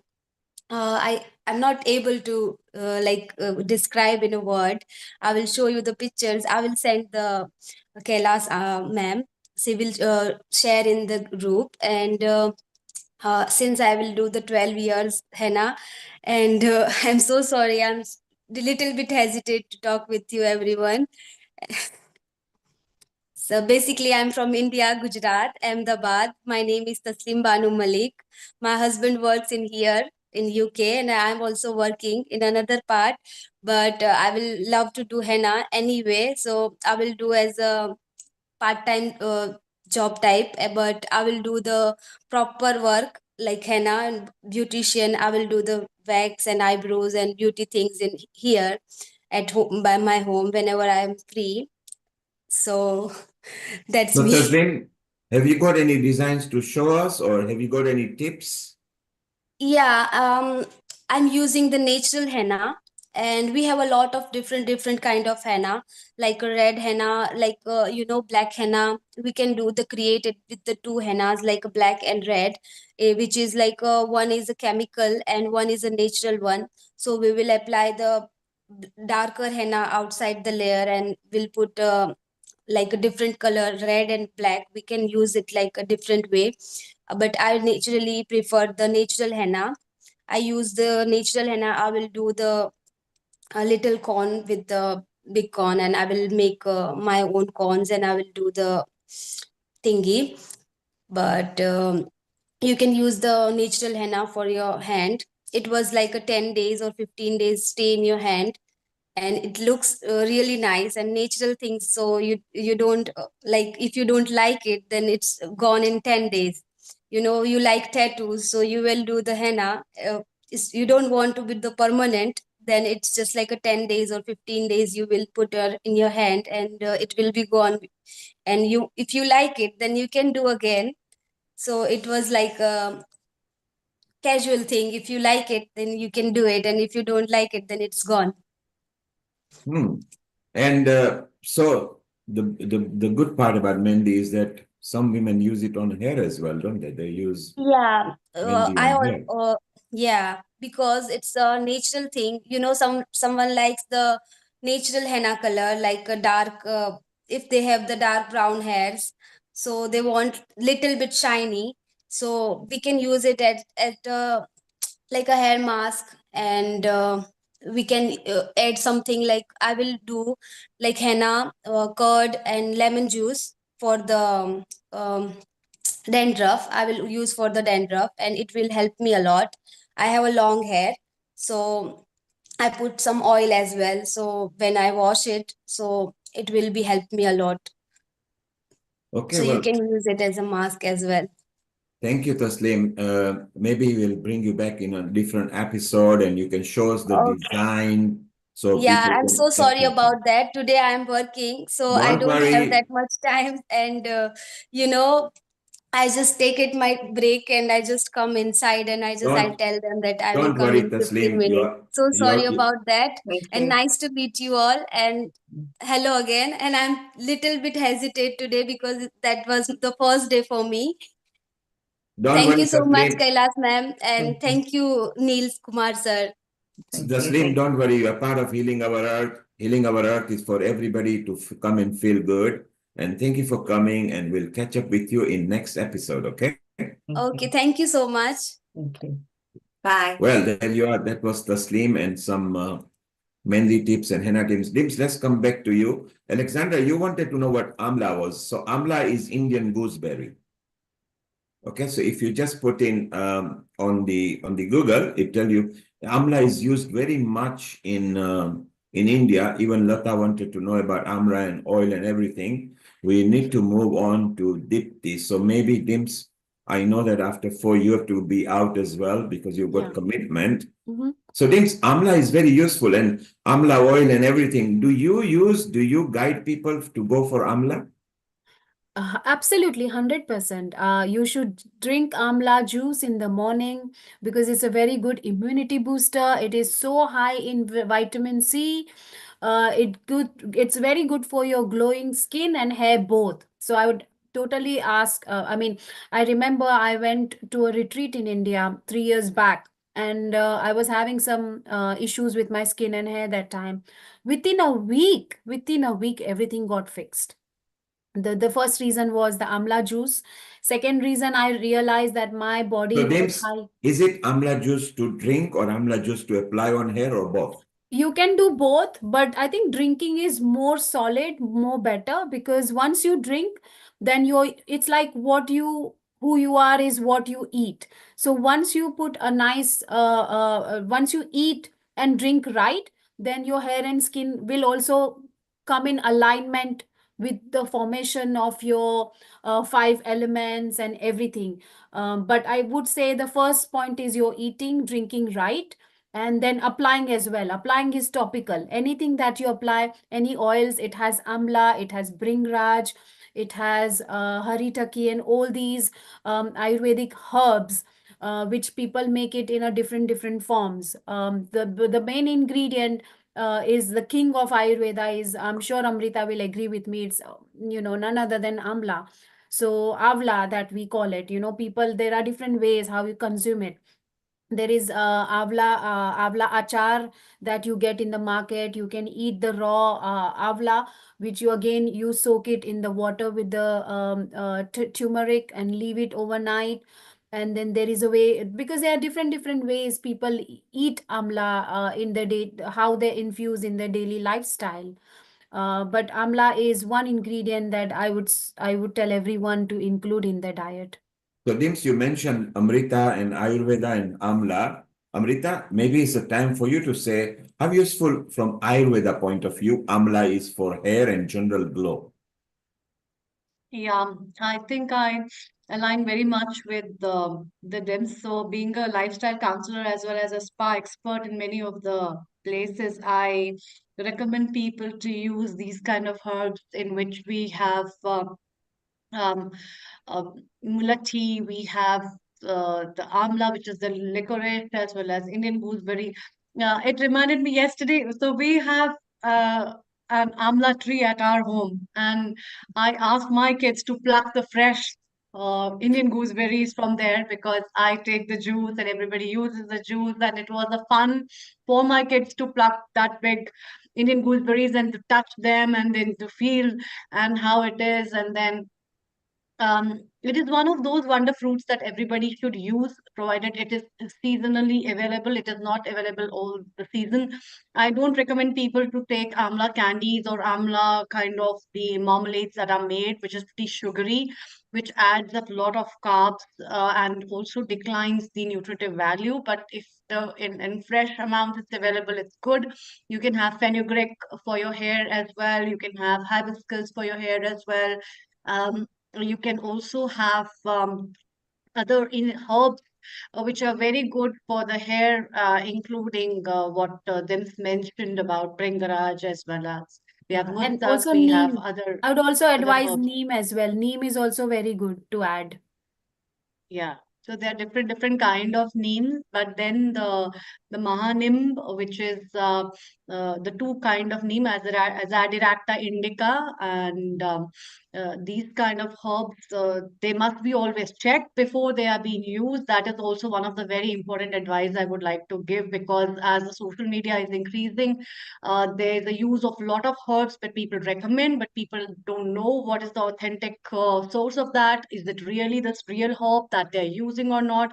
And how should they use? They must be clinically tested or authorized by some salon expert, spa expert, Ayurveda herbalist, or somebody else before using.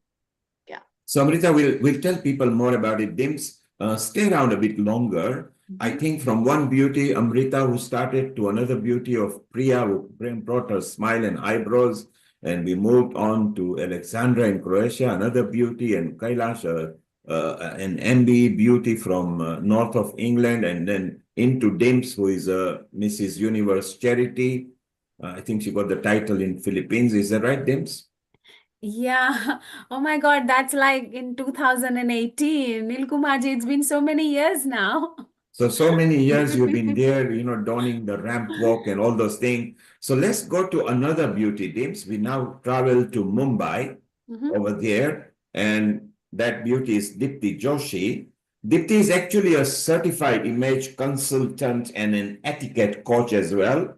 She likes designing wardrobes. She's also pageant grooming. So Dims, you and Dipti should get together next time you're in Mumbai, and both of you can hit the ramp walk with Hiral, who loves walking ramp walk as well. Oh, And she's also a wow. personal stylist. Maybe she can tell us a bit more. A global namaste, Dipti. Unmute yourself. Let's just chat with you over the next 20 minutes, and then we'll do a group chat. How are you, Dipti, in Mumbai? I am very well, thank you. Good evening, all. And it's again a great pleasure to be a part of this discussion. And listening to a few people, I just joined in, but I heard two people talking, and it was amazing. Those tips coming in, absolutely good. One tip that I actually incorporate for myself, just wanted to add, was having moringa powder. And I think that also helps a lot with hair and beauty. It has amazing benefits. And moringa Anyway, is classified. Moringa is classified as superfood now, isn't it? And our if you are of an Indian or Asian origin, moringa was always included in the normal dals, and the South Indians love it. They put it in sambar as well, yes. which they've started now. So it's so beautiful that we are getting all these tips, not just from the hair point of view, but from the glow point of view. So Dipti, tell us more. How do you enhance women with your styling and your wardrobe? And then we'll go back to Dims and ask other questions. Well, styling for me is a huge concept. It's not just about clothes, it's not just about latest designs. It's about to understand the person, the personal choice, the personal characteristics, like understand how he would feel or he or she would feel comfortable in different styles. And accordingly, I would suggest to them what would they be more comfortable in. And once you are comfortable, automatically the confidence builds in. I mean, giving a small example, maybe, there must be some one particular day where you would have worn something, you may be looking nice, but somewhere you still don't feel that confident. Is because maybe what you're wearing is not according to what your personality is, what your personal choice is. So, say for instance, someone would be very comfortable wearing floral, At the same time, one person would like to see someone wearing floral prints, but wouldn't wear it on themselves. Or even if he or she wore something which is in floral, maybe a color or maybe design, they wouldn't feel that confident. That's because their personality traits are different, their choice is different. They could be more of classics, which are like stripes. They are like about more of plates, more of checkered designs. So that's how I differentiate, give them, make them an understanding what exactly would suit them the best and suggest them accordingly. So for me, fashion is not just about clothes. It's about their body shape, their body color, and of course, keeping in mind their personal colors as well as their personal characteristics. All of that together, put in, give them a chart, and make them understand what they should look in for when they are going for shopping. It shouldn't be just one particular piece out there which is pleasing to the eye, but it may not really make you feel that confident, or it might sometimes not even suit you. So what tips would you give to people who may not be able to visit you in person? Do you do a session with them and then maybe analyze them and then you go for a color coordination? Does it include hairstyling, personal makeup, or just attires? No, it's hairstyling. It also includes accessories. It also includes the kind of glass frames that will suit your face shape. It would definitely include the haircut that would look good on your face shape. And along with dressing, it also dressing not only for your social or your party wear, but I also do corporate grooming. In fact, right now I am with an institute from Pune, and I am grooming their three senior executives who want to have an entire image makeover because they're more into marketing. They need to go out, give that kind of an impression, and all of that impression comes with your appearance. And appearance includes of course, your clothes, but it also includes body language and etiquettes. So, overall, together, fashion for me is clothes, grooming, etiquette, body language, all of it. And do you get involved? Is it a boutique you run or a clinic you run, or is it like you are like a home visit, or do you also go to corporate clients? Yes, I go to corporate clients. I can do home visits as well. I do not run any boutique. I don't need to. I just work from my place, or otherwise, if I have a meeting with certain high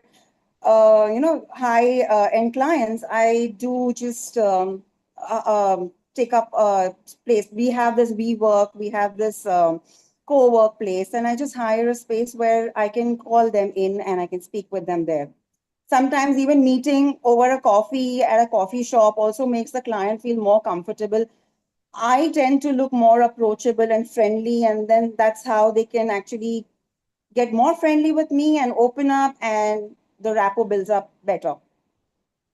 And now let's ask maybe Dims if she has got any question. Dims, continuing back with a lot of people are asking about hair and hair maintenance.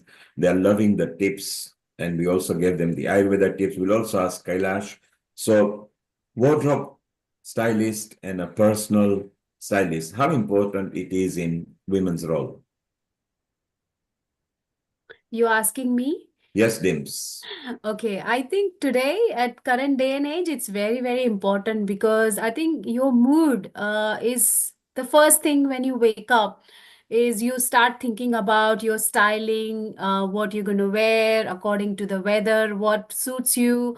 Because I feel sometimes we might not be in a mood to wear certain colors and certain clothes, as Deepti said. So, maybe it's not for me, and sometimes it's there, but you feel that maybe when the right mood, the right frame of mind comes, then you feel that okay, I'm in that mood, so I'm going to maybe get ready for those bright pop colors. But that's, I think, that is everything to a woman when you wake up in the morning. So your style, your persona, how you want to carry yourself, either you want to wear accessory or you want to keep it very simple, you want to wear bright colors, or you want to wear really comfortable loose baggy clothes and just walk out as if nobody knows what you're feeling from inside, or just wear a hat and scarf and just walk down. So it's all about how confidently you present yourself, but still you want to have your inner soul to yourself. So fashion is a mix of that, according to me. And as the day goes on, it gets better and better. Am I right, Dipti? Yes, So absolutely. this is how it is, and this is one of the tips that I'd give to people who are listening, and also, who are watching this episode. That just be confident with yourself. And then what are the tips that Dipti said? Keeping in your mind about your etiquettes and grooming yourself on a day-to-day basis, understanding what colors and tones that you like, you don't like, sticking to that, and then safely come into that zone where slowly be experimental. So sometimes, you might be surprised, some colors you think it doesn't look good on you, but when you wear it with the right frame of mind, right style, and the right ambience, you might class that better than anybody else. So don't doubt on yourself. Certainly, I totally agree. So yes. And So Dims, certain colors actually bring out that mood in you. So maybe Yeah. a particular day when you are dull, you're not feeling great, wearing a yellow color, wearing a bright color, your color on your body just through your clothes would change your mood.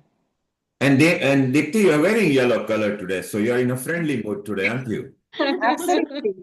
And Dims, you've got vast experience because being a Mrs. Universe charity, that's right in the whole globe level. Um, as you said, state of mind is also very important. To glow outside, you need to glow inside. You say confidence, getting the right food, feeling good, frame of mind, which is very good and very important.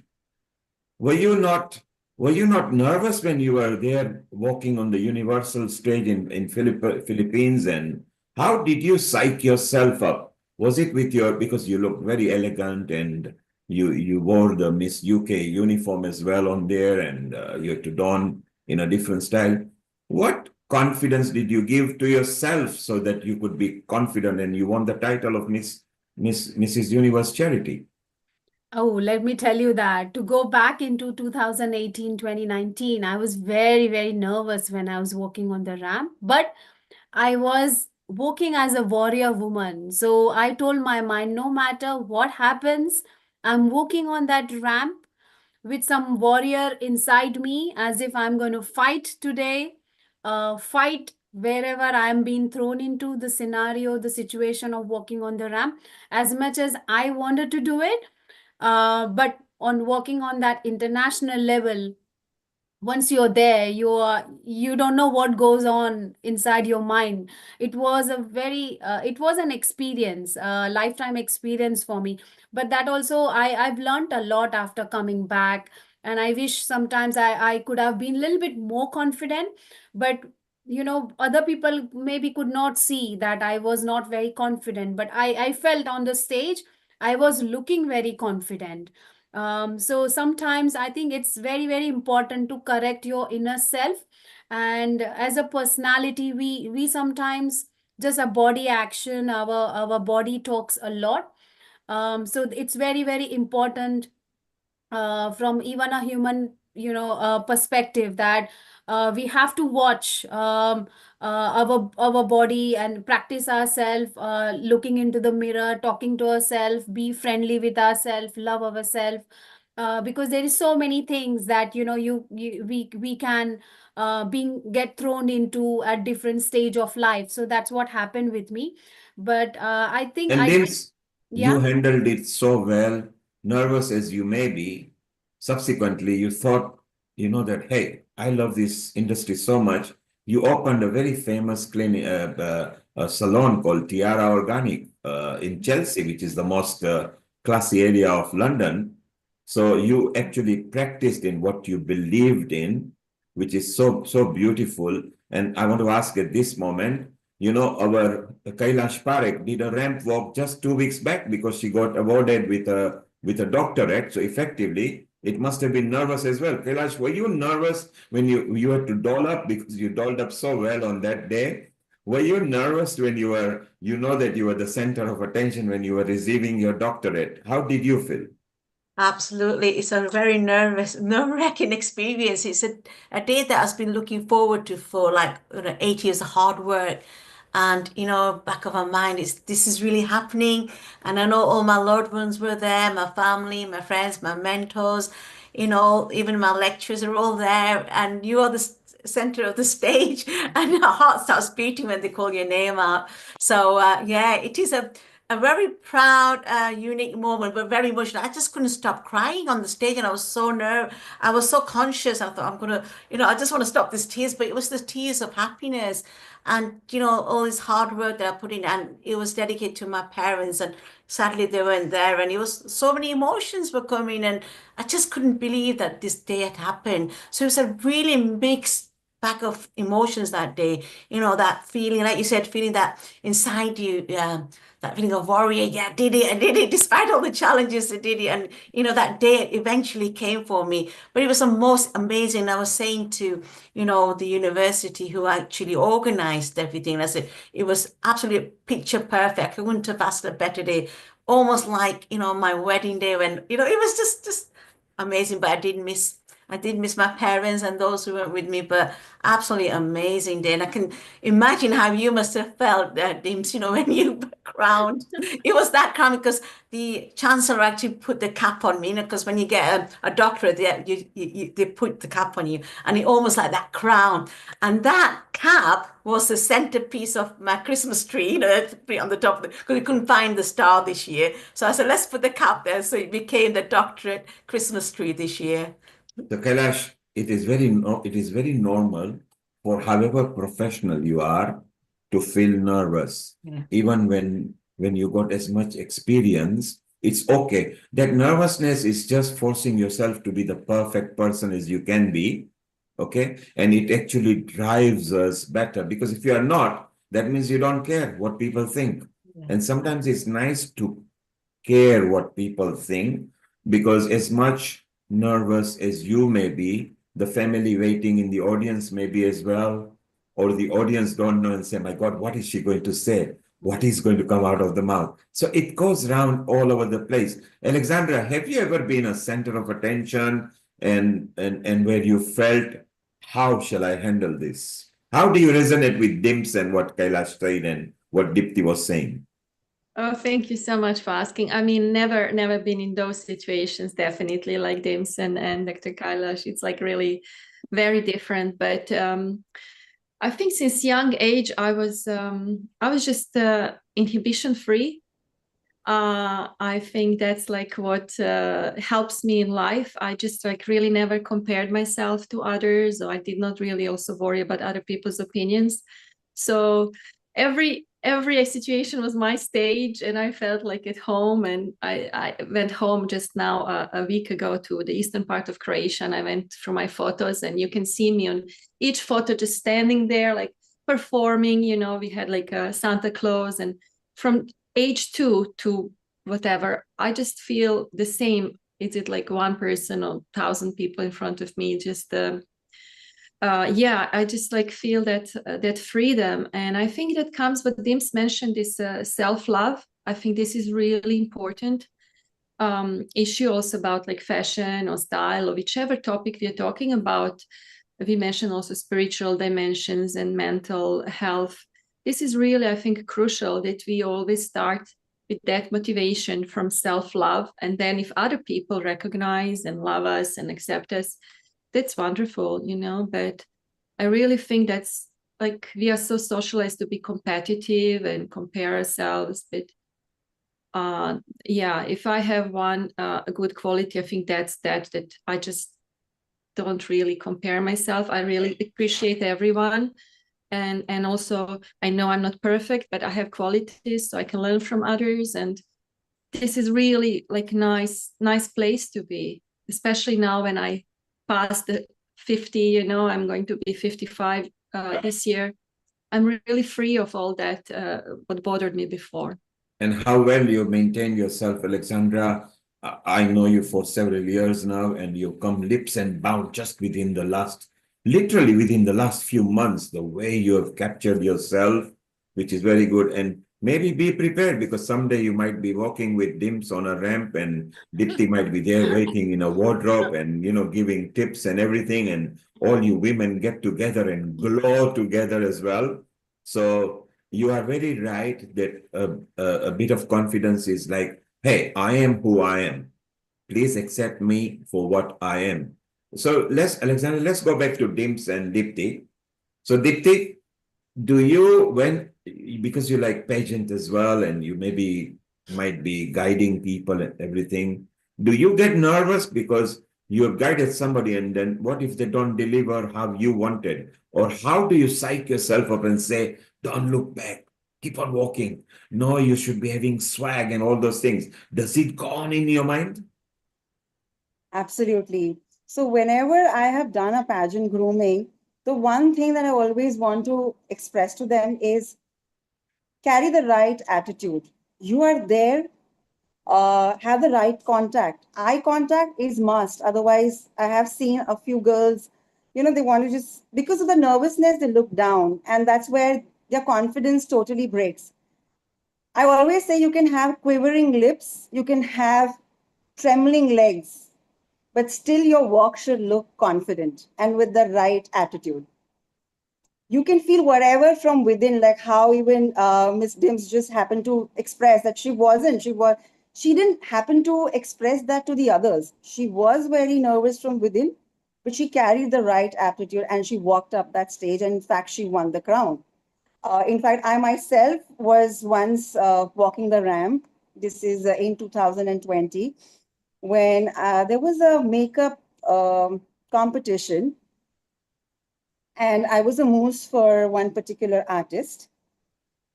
That was my first ever ramp walk. I always wanted to do something related to fashion, and I wanted to become a model.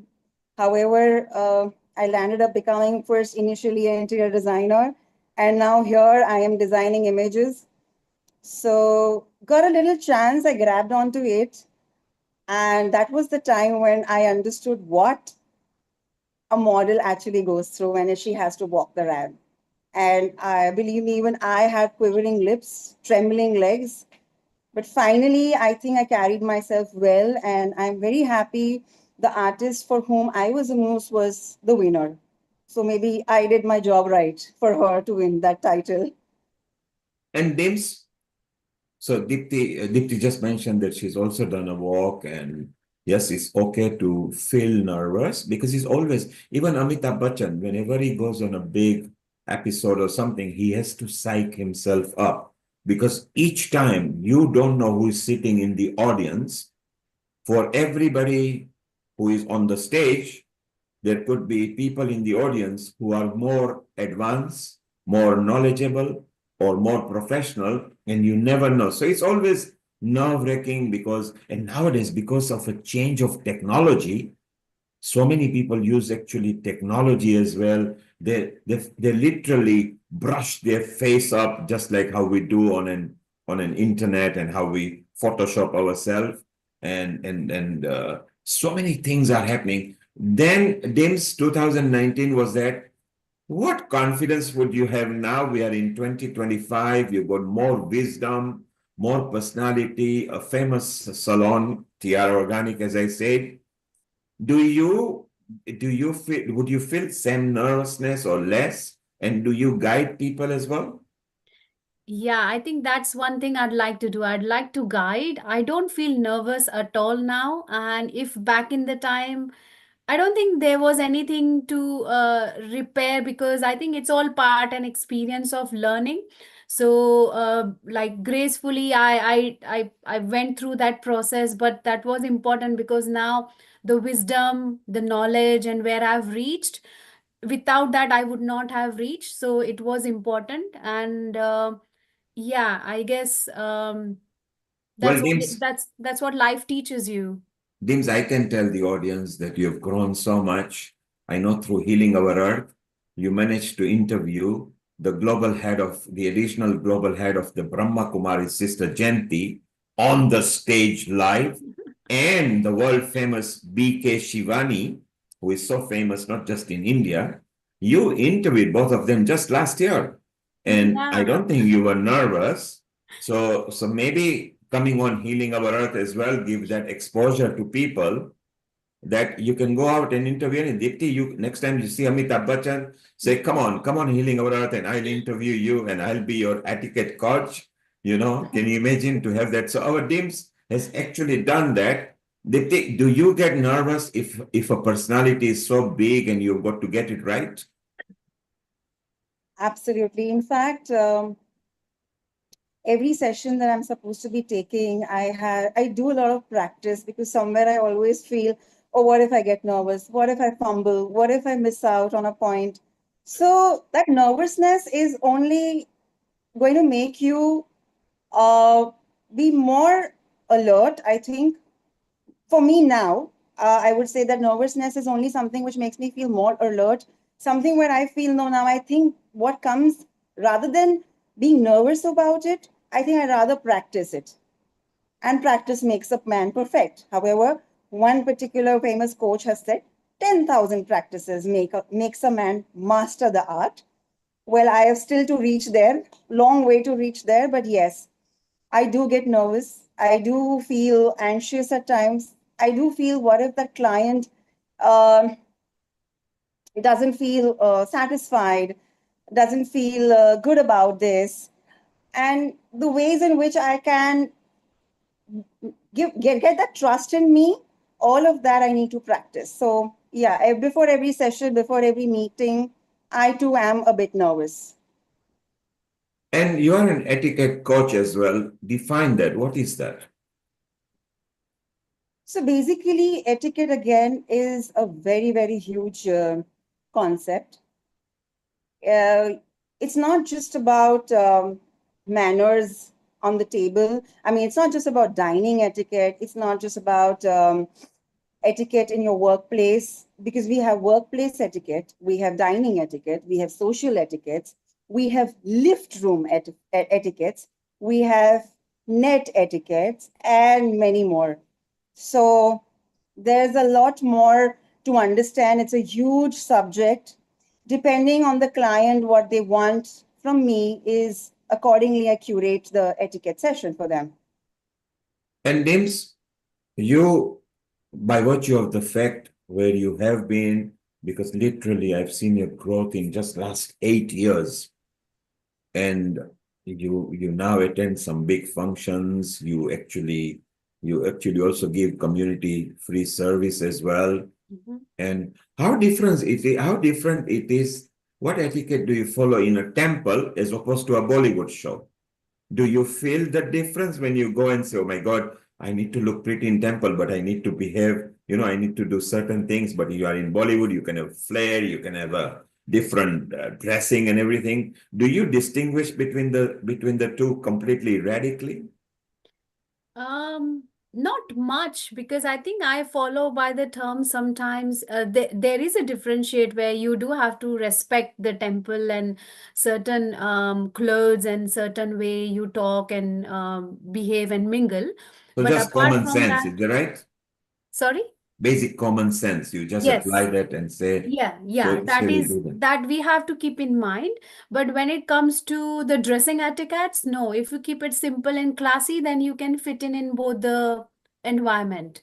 But when it comes to mingle and mixing, then yes, there are certain basic rules that you have to put in your mind as a in terms of your etiquettes, like we have to follow the ground rules of what the temples are or what the Bollywood themed party wherever you're going. So I think if you keep that in mind, then you are going good. But if not, then sometimes it can lead yourself to a disappointment than other people noticing it. But I think I'd love to know. I have a question to ask to Deepthi.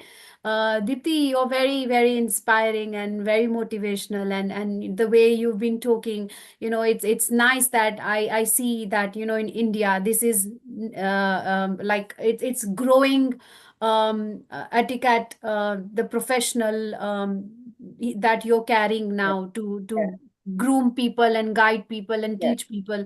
I do think there is a part that it's needed in India to take it to next level. Not that it's not needed here, it's needed everywhere. But what right, happens is there can be people, there can be a lot of things where you show it's there, but it's still not there, it's still not reached. You know what I'm talking about, because I don't want to openly talk from that sense. But I have a lot of friends and relatives and cousins. They always say to me that, we wear brands, but we don't do the things that you talk, we don't do the things that you follow. How do you do it even without wearing brands? And I think it's all comes to your etiquettes, your grooming, your fashion sense, the way you think positively for the other person, how you deliver yes, message with less, with like, instead of shouting, in a more elegant way. So this is right, what the art of etiquette of it is, right? right, right, right. And I totally believe that sometimes, people do think that brands, if you wear brands, oh, you have got into that kind of a market, but it's not about the brand. You may not Yes. wear a brand. Yeah. You may wear something which is very nominal, which is just out there, very, very, um, you know, basically non-branded stuff can also be carried with the right attitude, and you will Yeah. still look glamorous. Yeah. So It's it not comes down to about your the brand. personal grooming and the way you think as well. Absolutely. Absolutely. As I said, clothing is more about your own self. If I'm a person who likes to wear floral, I will always look very comfortable, very confident in that kind of an outfit. I will not need to do anything extra. But at the same time, if I am not wearing floral, when I am more of a romantic kind of a person, because floral goes into in the bracket of romantic. We have an entire scale where I, put people according to their liking. If they are more dramatic, they are more, romantic, or they are more classic, or are they more just just somewhere, in between classic or romantic. So once I have got to know about them, I put them onto what kind of clothes would fit them.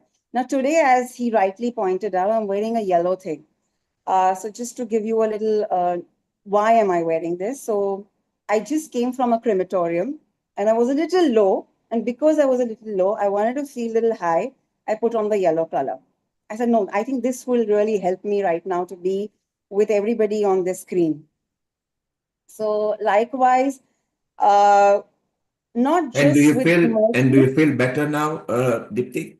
You feel better? Absolutely, I'm feeling amazing. I think for a minute, I thought I just hope I'll be able to reach on time, and I hope I will feel okay. But everything's gone into a good. Everything fell into place, and I'm feeling absolutely fine. So, Dipti, I've got a question for you a bit later. First, we come to you, Dims. Yeah. Dims, Sophia in Germany is asking one question, and Mm-hmm. maybe you will understand more than I would. She was suggested because she has got a shorter face and she wants to make it look a bit longer. So the hairstylist suggests that you should go for micro bangs. You mentioned the bangs again, so she was listening. Is that right that micro bang will help her to slightly make her face longer? Yeah, I mean, can she come online? Can I see her face so I can give her No, some no, it's styling social tips? media question. It's not on a Zoom here. Okay, okay, right. Yeah, So I think look, you're right. It will help her because what will it will help her basically show the jaw lines a little bit more with the bangs and yes, the face that you're describing. So I'm sure. But the most important thing, it's not about the hairstylist, it's about her. So if she will tell her mind confidently she will carry it, she will be able to carry it. She should not worry about what others say. Because if she will accept herself first in the micro banks, then she will look beautiful. She will not worry about what other people are saying. And then once she classes and carries it with confidence, then automatically it will sink in with her personality that she wants to deliver that hairstyle and make her face look a little bit more longer and sexier and oblong or whatever is on her head, the look yes. that she has decided for herself. So yes, maybe the hairstylist is right that yes, microbang might be better for her. And the other question she was asking was that she was told that every few weeks she will have to get them trimmed, otherwise they will grow. So is that right? Yeah.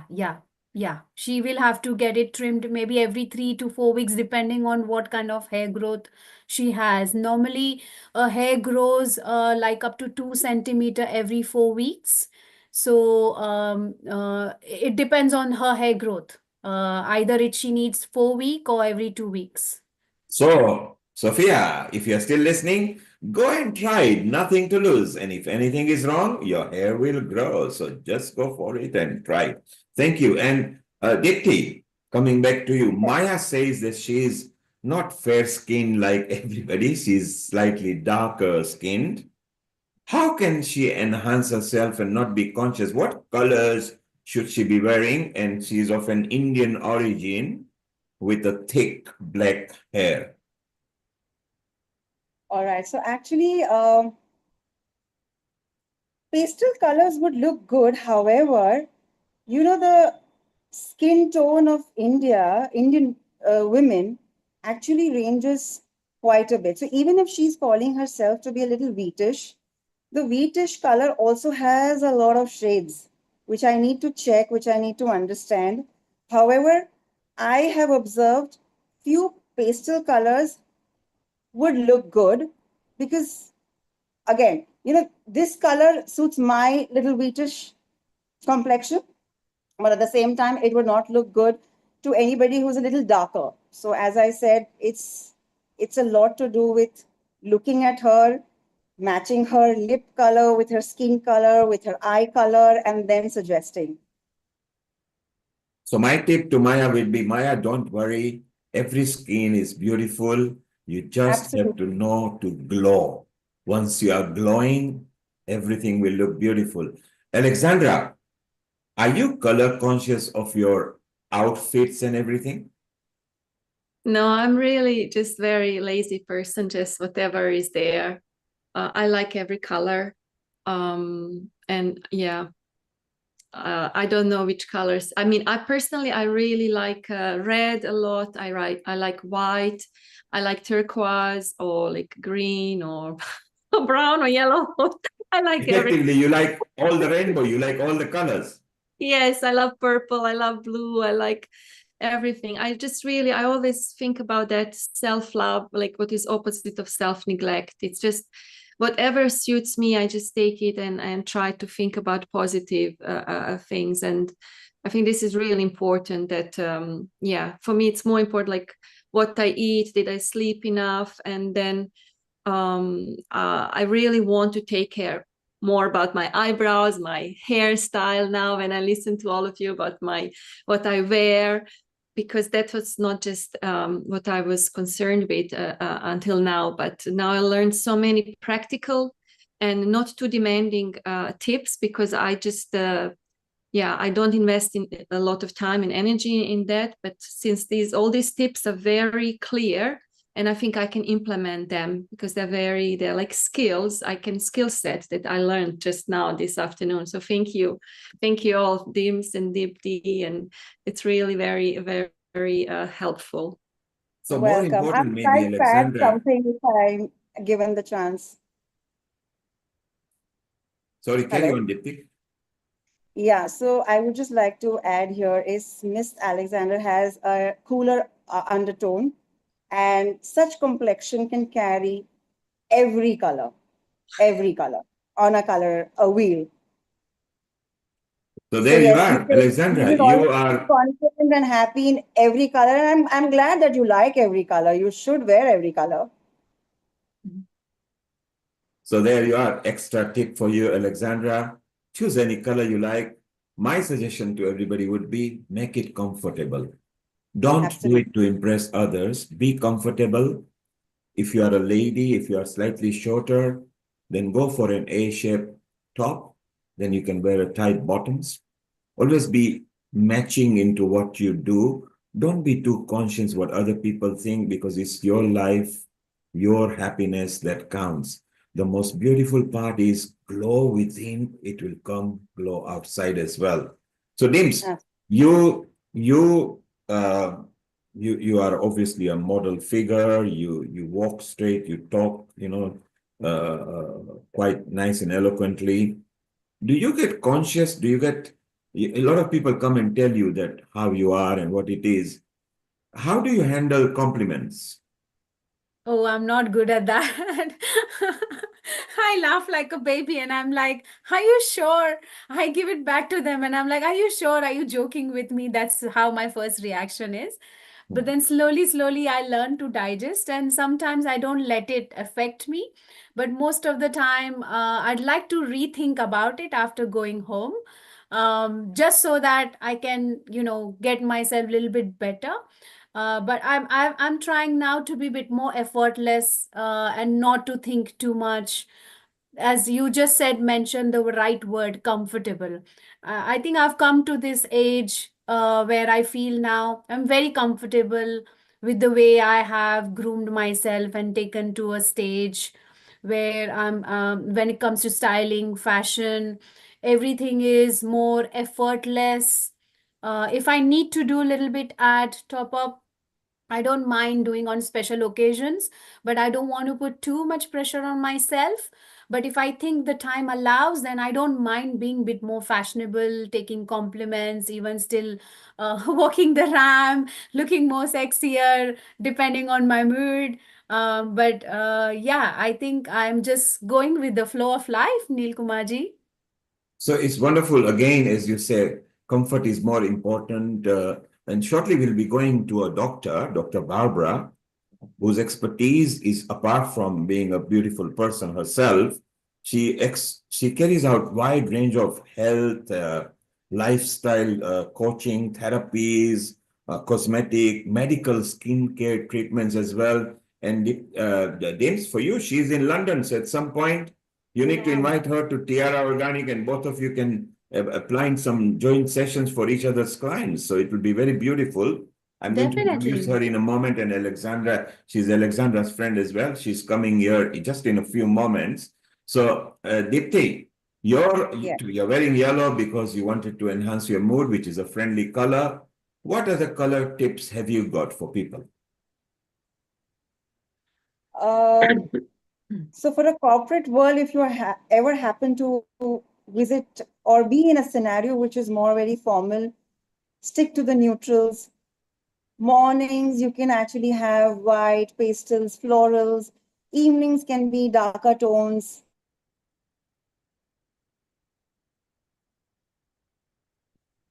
Are you frozen, Dipti? Are you there? I think Dipti's bandwidth is gone. James, what are your favorite colors? Oh, my favorite colors, pink. I love baby pink. I love pastel.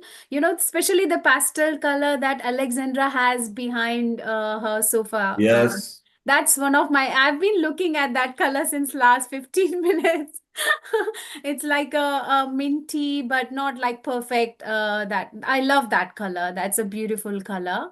So That that's mini my. sea green color is so beautiful. Yeah. Anything, any colors to do with the sea. So if you look at a deep sea, it's got about 25 different variances. They're all beautiful. Best design to learn about fashion is nature. When you see a flower and you see a combination of a purple, and you would never dare to use purple with a green, but you look it on a flower, it'll be beautiful. So the design supremos in Italy, where the fashion leaders, they actually control the world's fashion and they style that. They actually go to botanical gardens, nature. They look at nature and then they create the fashion. And that's why, like James, you mentioned the 5 styles that are coming for hair. Maybe the colors will be coming. Dipti is in India. Indian attires are, the Indian saris and the Indian gararas and sararas, which are now almost dated because we got new fashion, has got Yes. different style because the material carries differently as well. And Dipti, you of course teach people what material to wear as well, Yes. uh, Yes. which is very It's a important. lot to do, it is a lot to do with their body shape. Correct. Uh, it's according to that I would give them suggestions because certain people are too much underweight and they need to look a little more filled up, so heavier materials look good on them. At the same time, vice versa, for a round shaped body or something, I wouldn't give them something which is very heavy in the material. Yeah, So, it'll be funny to ask a chachi who is so much weighty to say put a kanjivaram on, then she will look more like a yes, drum then. And so absolutely. what material? And there used to be time when French chiffon was very good and American georgette was also very good. What material is trending in India at the moment? Trending in the sense there is a lot of mix up stuff that is coming up. So in place of leather, we have faux leather. In place of certain crepe, they have a lot of mixed materials. It becomes a little easier and easy on the pocket, affordable, because that's Dipti, one of the values don't people look into. Dipti, don't you Sorry. think right now the velvet saris are very much trending in India? Like all these Bollywood celebrities are wearing the velvet Yes, saris with the deep with especially with these wine colors. absolutely. They are wearing velvet, but however, they're styling themselves with a lot of the style, which is very much on, is about capes. It's about, Mm. giving your blouse or you can say your tops a very different style. So Yeah, it's not the typical blouse that you are yeah, wearing anymore with your saris or even if they're gararas. You are yeah. having more of jackets, you're having a lot of capes. Uh, Even the dupattas, in fact, are hardly any dupattas. It's more of ruffled piece of cloth which is just put around but gives so much of style to your entire outfit. Absolutely, I agree. Yes, yeah. James, you've been awesome. A lot of people on social media are liking you, Dipti. Thank you very much. You've been awesome as well, bringing Thank etiquette you, and Mr. Lee. wardrobe and styling. So we must have you women once again up here for a women's series. Stay around if you can. Let's go to a doctor, apart from cosmetic and skin specialist. She also loves health, well-being, and wellness. So, Alexandra, introduce Barbara to us, and then maybe we can chit-chat with her. Over to you, Alexandra. Thank you so much, Neil and Dipti and Dimps. Yes, Dr. Barbara, she's really a very good friend of mine. And I asked her if we can talk about some other aspects of her personal life, and she gave me green light. She also does competition dancing, where she dresses up really in those beautiful, beautiful dresses.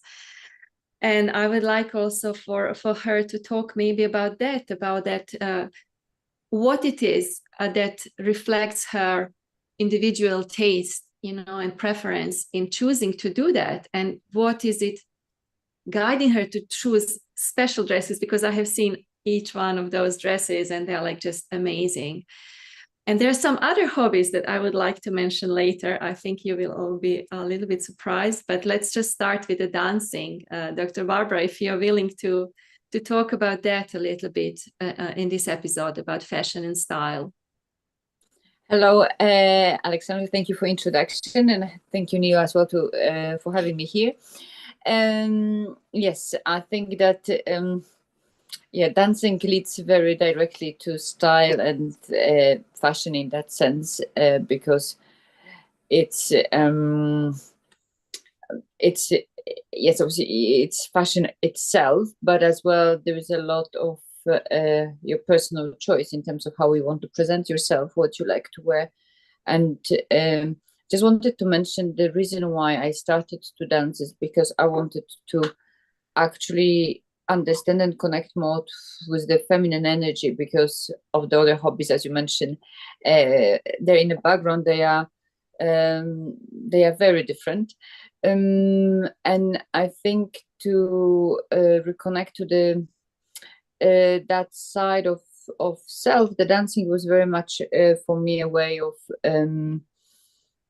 focusing on the beauty and the beauty of the movement, but obviously the outfit is very important. And then the dresses, and I think it's interesting how it progresses, how it changes over years, the type of dresses that I would choose or I would have designed, that expresses, I think, very much the fashion is about outer expression of what you want to say to the world, what emotions would you want to evoke in other person, and whether it's more playful, more fun, whether it's more serious or dramatic or romantic, all of that, it shows in your appearance. And obviously that's the first thing that you can talk through with. It's like your first tool, and then obviously then all the emotions or the choreography that you put into it. And obviously the music depends whether you have a choice of music yourself or you dance to the music as in competition. You don't have a choice of that, but you can still create your own character there, or you can adapt and change, depends on what it is. Or whether you do the show, then it's different, because then you have complete authority of the character that you are creating. So what is the current style that you have chosen, your dominant style recently? So this is very interesting, because I said this year very much I like a more, I wouldn't say serious, but they are definitely more elegant type of dresses. They are longer. They have very traditional cuts, but with a lot of stones, so very sparkly. So it's just to balance that, honestly, that serious, and so it's light and bright in the crystals rather than just the color. But the new dress that I will have in next week competition, it will be gold. So actually, it's something that I haven't done before, but I felt like, yeah, it's time to use a little bit of that as well in the repertoire. So I'm looking forward to it. Actually, I haven't seen the dress.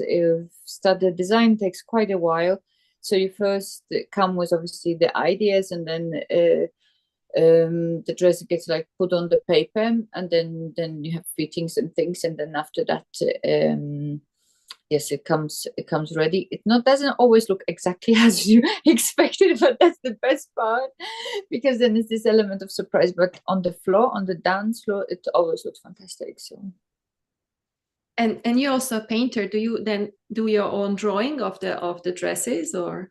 Yes, I usually do. So I usually do quite a lot of research in terms of knowing what style I want, what cut I want, and then I would sketch them.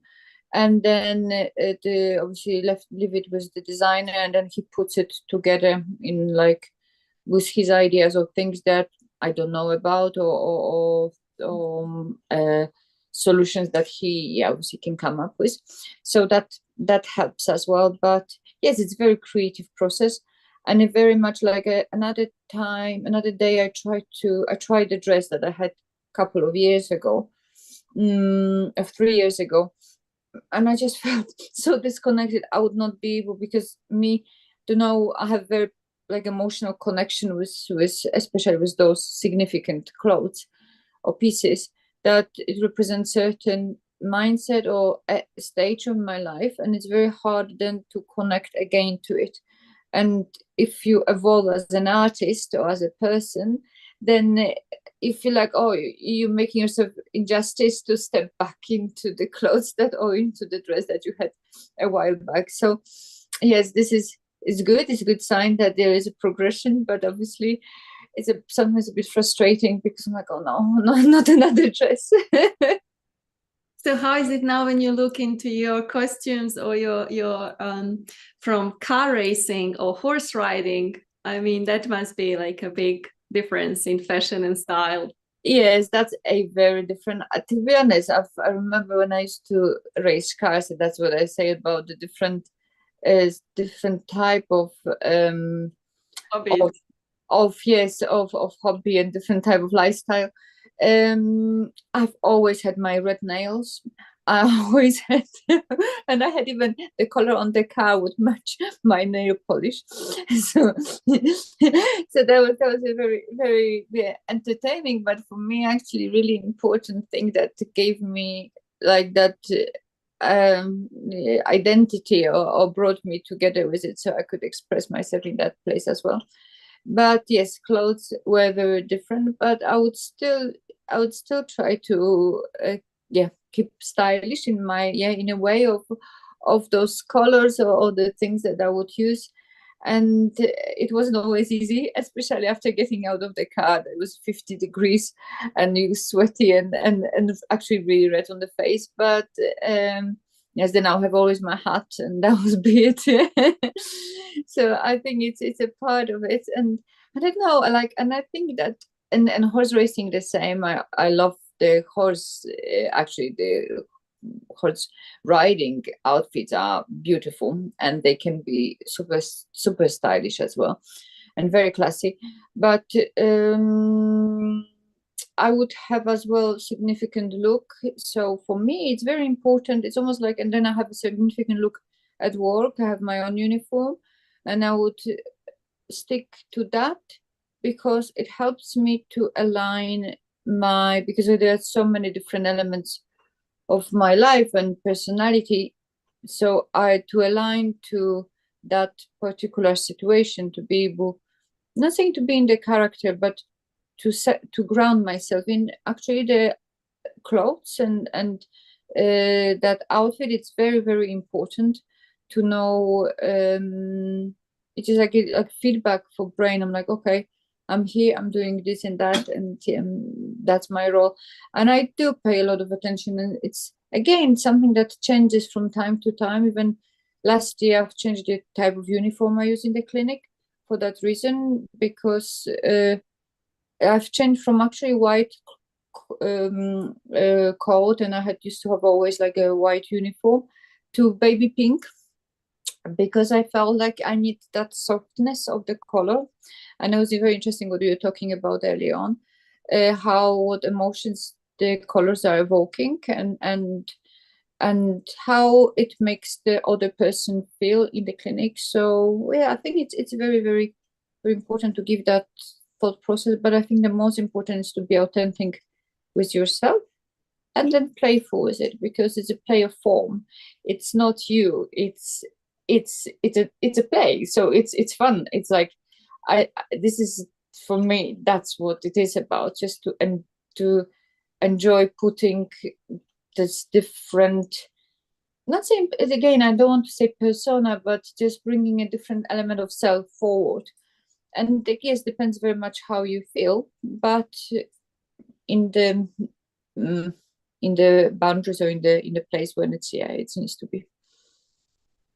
And do you notice any difference now, like with current style from your clients who come to your clinic? Is it like, what is the current trends they are looking for or asking? Because we started with eyebrows and hairstyles and clothes. So what is with the skincare? Is there like anything that is current, like really that people look for or ask for?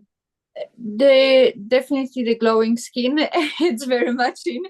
So that I would absolutely agree. I think it's very much about natural looking results, and skin, it is very important. So whatever conditions a person have, that will be the first thing that they would like to address. Whether obviously it's a pigmentation, or is it it's the inflammation of the skin. So that is, I think, more awareness around that. then generally the skincare, actually it's a simplifying the skincare, because I think we went a bit crazy for some years. Now we're just unachievable 10 steps routines, and actually they were not good for skin because it's too much chemicals, it's too much irritation, and we don't need so much. So I think it's actually balancing itself out, which is very healthy and very good to acknowledge. And as well, simple solutions. So again, people, I have, my clients are usually professionals and busy women, so they want simple solutions and things that they can do, I don't know, 3-4 times a year, and that which keeps them in looking fresh, youthful. I think that the usual thing that we want to be, it doesn't, like, fortunately I don't I never been known by following the trends, so I don't have those kind of inquiries in terms of specific lips or specific eyes or specific ways of looking, and I'm very against that. Saying so, there is a big trend, like if you ask about trends about actually dissolving dermal fillers from the face, so there is a lot of clients now asking and wanting to reverse that that artificial look or overdone look, which is great. So I guess that's another very positive trend. And yes, and then more understanding of a long-term results. So it's what I overheard from you, just having learning skills or knowledge that can sustain you for longer with not saying minimum input, but with input that it's sustainable, rather than putting that crazy pressure of looking perfect every day, which then leads to anxiety and being self-conscious and unhappiness. So it's actually what I'm seeing now, it's a very positive, and then I think slowly the individuality is coming forward. I think it's still not there yet. I think we have to wait for this probably another 10 years for that to be completely embraced, but at least it's calming down in many aspects, in many ways. And what are other ways for you, like, to take care of yourself? We talked a lot about being comfortable, or like about self-love, or to have that confidence, in yourself. I mean, I know also that you eat well. I also liked your food. You really take care what you put into your body. So also on the spiritual side, I know that you are really invested in that as well. Yes, so would that be also something that's not been like a trend, but it's been like really enduring personal like a factor for your life? Yes, I think that one great thing that I need to thank my mom for is that she brought me up in a very disciplined way. So because of this, I learn over years to be very particular in a way. For example, I don't drink alcohol, I eat very healthy, as you said. But I enjoy process preparing food. So it's like, it's not it's an art for me. So for me, everything is beauty. So I like it. Yeah, you've seen, I like to serve it in a certain way. It's presentation, it's important because my eyes are very active, so I like to enjoy what I see. And as well, flavors, not overpowering, not too much, but I like some like fresh food, and I believe that almost single ingredients sometimes have more flavor than when they are mixed and cooked to exhaustion and spiced up or salted. So that's where I think for me it's just keeping it alive. I don't know, it's a food, like as long as it feels alive, I can connect to it.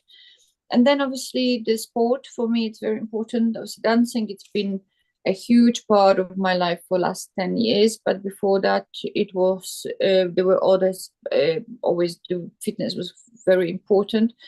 And it is yes, again, it's a routine of a couple of hours a day, actually, 5 days a week, or sometimes even more, even 6. But they're different things. It's not obsessive, but it's the things that helped me with from weight training to keep my muscles, because we lose, as everyone here loses 2% from every year from the age of 35, and that contributes a lot towards our health. Obviously, to coordination and learning new skills, and then obviously the other side of those the elements is a spiritual practice. So journaling, I do it every day. That's my way of kind of connecting to myself. Meditation as well, that's another thing, and the prayer.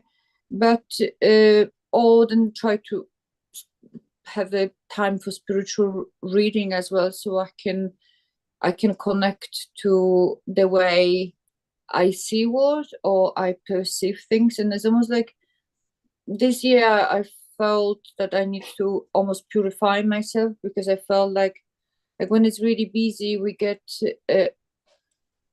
exposed to a lot of noise outside of us, and it's almost you have to purify yourself from that influence from the world, and to know what it is that it really matters. So I think those things help me to keep balance and actually enjoy life, enjoy what I'm doing, and having energy to help others as well. So maybe that's also your personal style or fashion tip: just be joyful and enjoy life, no? And actually do things that you are passionate about, because I think with age as well, like what I see, that the ladies that age the best are the ones that have passion, that actually enjoy what they do, or they found the way of expressing themselves, and those that they keep that sparkle in their eyes, that life in their bodies, they move differently, and they have, as usually as well, more energy to even look after themselves, because they have that vitality in them.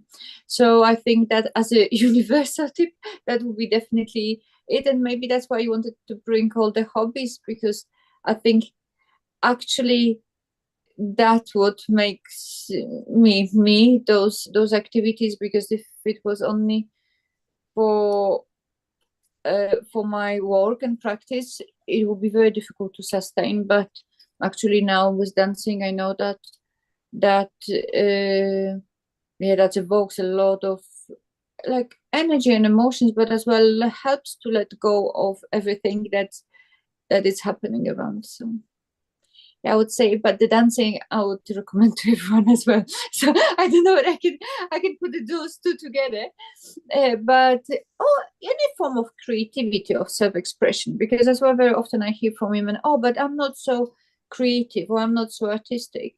But it can be preparing a meal, it can be putting the outfit together, it can be exactly those little things that.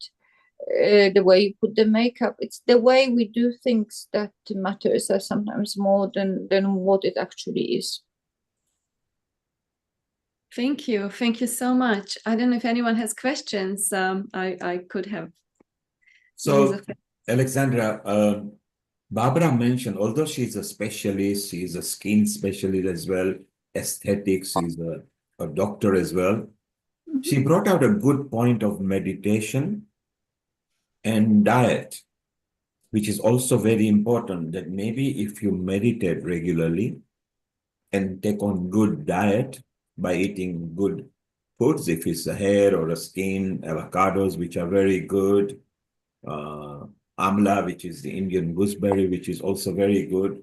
So Barbara, at what point did you decide that the philosophical or the mental state of mind is better than the physical state of mind? Should people be saying, okay, forget everything, let's just go to a beautician and get ourselves repaired? Or do you feel like how you love dancing because it makes you feel good, and after dancing maybe you also feel confident and you take good diet? Which is a priority for you?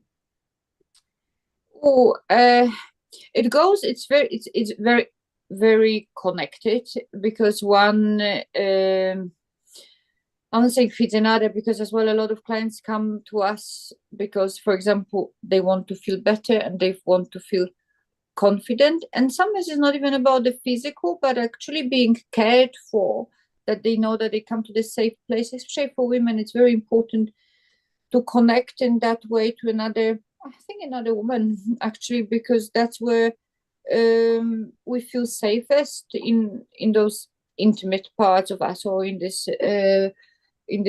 moment when it comes to self-care. I think my journey was probably started with spiritual and quite early in my life, and that actually dictated the choices I made later on in terms of the profession, in terms of later on going from medicine to actually aesthetics. And I had a huge conflict in myself to do it, because I felt like, oh, it's maybe too superficial. It's not.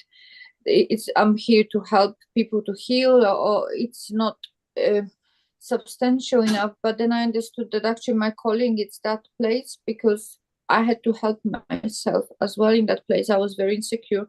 I had a lot of personal issues, and by helping others, I learned how to help myself. Or because I felt I cannot advise someone else to do things if I don't do it myself. So I had the challenges in terms of certain ways of looking after myself, to be able to then help my clients. And as well, years back, I came to, when I stopped car racing, I decided that it's time to go in and do connect to myself. And one thing that helped me a lot was bathing, and that's where my book was born, and then the product. And the bathing for me it's very much about that space of meditative space, but as well as combined with self-care, with nature, coming back to self, and creating ritual for our body and our mind and our spirit. So and as well, for me, very much my understanding of divine, it's through love. So, and love manifests as well through self-love. So, which is for women, again, I think one of the most difficult thing to actually connect to. So I think that those two, as I said, the path of spirituality is very much connected in a practical form through self-care, and then obviously different parts of self-care from the clinic and looking after clients in that way, to researching the bathing and ritual of bath in different cultures, religions, and different forms. And yes, implementing that and for my clients and whoever wanted to learn more. And Barbara, we've got Kailash here, who is a co-host, and she brings in facilitators. She maybe has a question, and we'll ask Amrita, because you have involved Barbara from medical, aesthetic, beauty, and holistic. So Amrita would love to ask you a question. Kailash, go ahead. What question have you got to ask to Barbara? So, Namaste, Barbara. And I heard parts of your presentation, and I caught the latter part where you talked about being passionate about what you do, and I think I resonate with that, because when I do something, it makes me feel good, and that is part of health and well-being and feeling good about yourself. And it reflects because when I'm not in the best of health, or my mind frame, I lose my smile, and everybody notices, because I always smile. And when you smile, it not only helps you, but it brightens other people's lives as well, because they like to be around positive people. And so I really like that point you said about being, and also you talked about spirituality again. That's really important. I think spirituality gives you that purpose, that that goal, doesn't it? And I find that by just loving yourself and just reflecting, giving that bit of time to yourself helps you to catch those negative thoughts, because thoughts, thoughts become, when you think about something, becomes words, then it becomes actions. And I think just to capture those when you start feeling a little bit low, and I've had this experience last week when I think I must have had a viral infection. I wasn't operating, and I was like almost like I was trapped inside the house, and it's not me. I'm an outgoing person, and my thought process was taking the better of me. And it just needed that somebody to talk to, and the girls noticing, my girls are very emotionally intelligent, and they said, "Mom, you're not yourself." And I said, "It's just I'm feeling dragged down, or what is it? I don't know." But it was, I think it was a violence. But I think it's really important what you just said, those points. And I think we should always practice, that self-love. Reflecting your thoughts is so important. Catching them before they manifest into something more, kind of deep-rooted, I think, So just wanted to share my own experience as well. But thank you. Thank you so much. I just wanted to add that sometimes as well, it's learning to transmute them or evolve them into different feeling, because sometimes yes, it's one thing, sometimes it's difficult, as you mentioned, that it's like, oh, it's negative thought or it's negative feeling, or you're feeling heavy or tired. Actually, when you then try to express this in different form, like that's for me for dance, it's so important because it's a movement. So it's like animal, shaking your body, shaking those feelings, and then you're organizing it in the more structured or beautiful or harmonious way. And then your brain changes as well. So there is a way, I think that's why creativity is so incredible. And as well for especially women, I think not it's for everyone, but when you're more sensitive visually to beauty, when you create something beautiful, you cannot but be happy. And Wow. whether Yeah, what a question, and what a combination of an answer. Amrita, Barbara mentioned, oh, she's obviously a professional aesthetist and a doctor, but she loves bringing the holistic side, the well-being and wellness of a human being. Because, okay, maybe you can go and get your pimples removed and your spots sorted and your face and use Botox and Mantox for men and all those things. What's the use if you are still not happy internally? You'll not look and glow happy outside. So, Amrita, what are your thoughts on that? Isn't it a wonderful combination? Yes, yes, Nilkumar, absolutely. And I totally agree with that. I think the inner soul has to be very beautiful, and it has to be very strong and acknowledged, and that will make you real beauty. A lot of patients come to me, and I see them to be equally very beautiful when they are chasing force to be someone who they physically seem to be, they can, but they're actually not. And there can be a lot of difference, and they don't even see how beautiful they themselves are, or their soul is much beautiful than compared to the one whom they imagine and see. And secondly, um, coming from the science field of cognitive science and mental health and this side, I also see the rising trend of people having a lot of apprehensions about themselves, as well as self-validation among themselves, with the rising trend of taking selfies and looking more beautiful. And the social media has also increased the trend and expectations of people. And very recently we were discussing about just simple relationship that people have. In that also, the expectation of a husband to the wife or a boyfriend to the girlfriend and vice versa has increased tremendously too much because of the social media, and because of the act of being somebody whom they see but is not the real one actually. So in the verge of uh, uh, in that race of being something that is not the real image, which is called as Maya in philosophy, Indian philosophy, which is called as your a kind of a reflection that's just like a mirage, which seems to be there but is not actually there, and it chasing that and spending a lot of money, resources, time, energy. It's very important to think about yourself and to be really what you are, because I think whosoever we are, God has made us very unique. Nature is gifted to be very unique. Animals and birds and other diversity is much more intelligent because they don't chase to be what they want to look at others. They are very happy what they are. A cat or a dog doesn't claim to be, I want to look like the other one. Neither does a bird sitting on the tree, chirping and thinking, how about if I was a peacock then?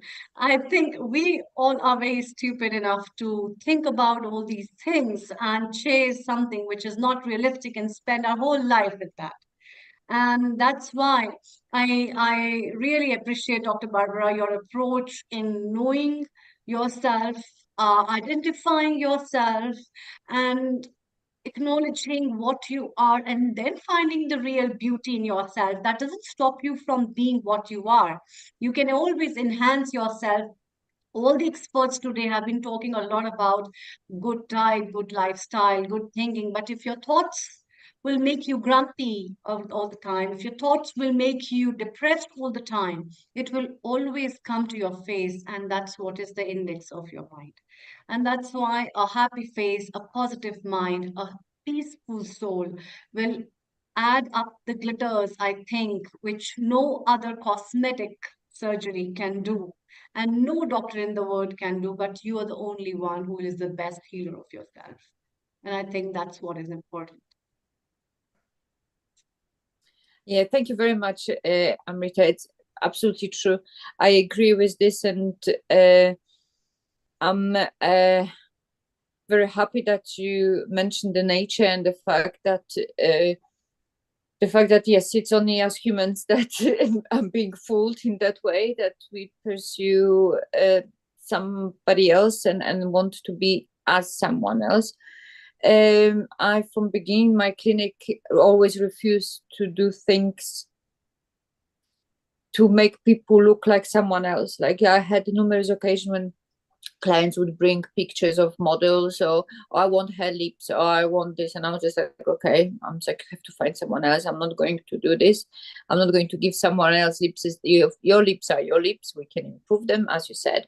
You need to make sure that it's in proportion and everything else, that how it's your face. But the most important, it's like, over years, I have clients for now almost 20 years that look just themselves from very beginning to now, over having different treatments on the way, but sustain that identity, that personality, with yes, improvement of the skin, improvement of enhancement of self, improvement, they better, with more confidence maybe, but yes, they are just still themselves. So I think it's very, very important, and I think it's actually a role of the doctor as well in this place. And I have sometimes the discussions like this with my colleagues, where I find it actually wrong to do, and especially when it comes to younger clients, when they are, because under 25 we are still not.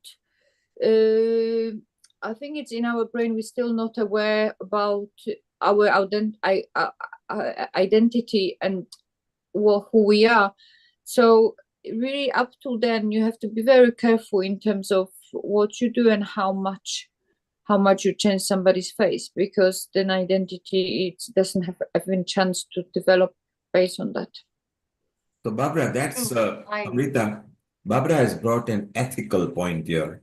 How wonderful that, being there in a very posh area of London, Kensington, she's still practicing ethics, because she's not after charging people money and everything. And so Barbara, you're very right. People don't have to change complete features just to become somebody. And if you are too young, then nicely you're sort of having a word with them and saying, look, you are still too young. Wait till things completely collapse with you, then maybe we can consider. So from ethical point of view, wonderful, and kudos to you. But you also provide a lot of services as well. What is the trend and a fashion? Is it the do you feel, because you are in an area where there's a lot of influence of foreigners walking in as well, and you've got the local community, it's a fairly affluent zone where you are, and I want you to meet up with Dims because she's in Chelsea, you are in Kensington, you're not very far. So we'll arrange that very soon for both of you to have a dinner or lunch together. What is trending at the moment? Are people, one of the things that women love is their hair, eyes, eyebrows, and lips. And that's why the lipstick and the makeup company make so much money. And of course, we know why red color was chosen because it's very appealing. What is the current trend in fashion? What do women want to enhance? As you said, those things are always, yes, from the hair, the healthy skin, a glowing skin, as you mentioned before. Eyes always too. There was a trend of the making eyes more open on the side, and again, we're talking about more fashion-based changes. It's not for everyone, but those things are yes, the care around the eyes. I think fresh look. So I think my clients are a little bit different in that sense because I do not follow those trends. So we don't base our, I don't know, presence following, I don't know, Russian lips where you have all those quite exaggerated lip treatments, or fox eyes where that's where the main focus is on the eyes. But I think what I mentioned earlier on, actually it's coming back to more natural look. So actually dissolving the fillers, dissolving overdone treatments, it's the biggest trend I've seen. It started probably about a year ago, and it's progressively more and more visible.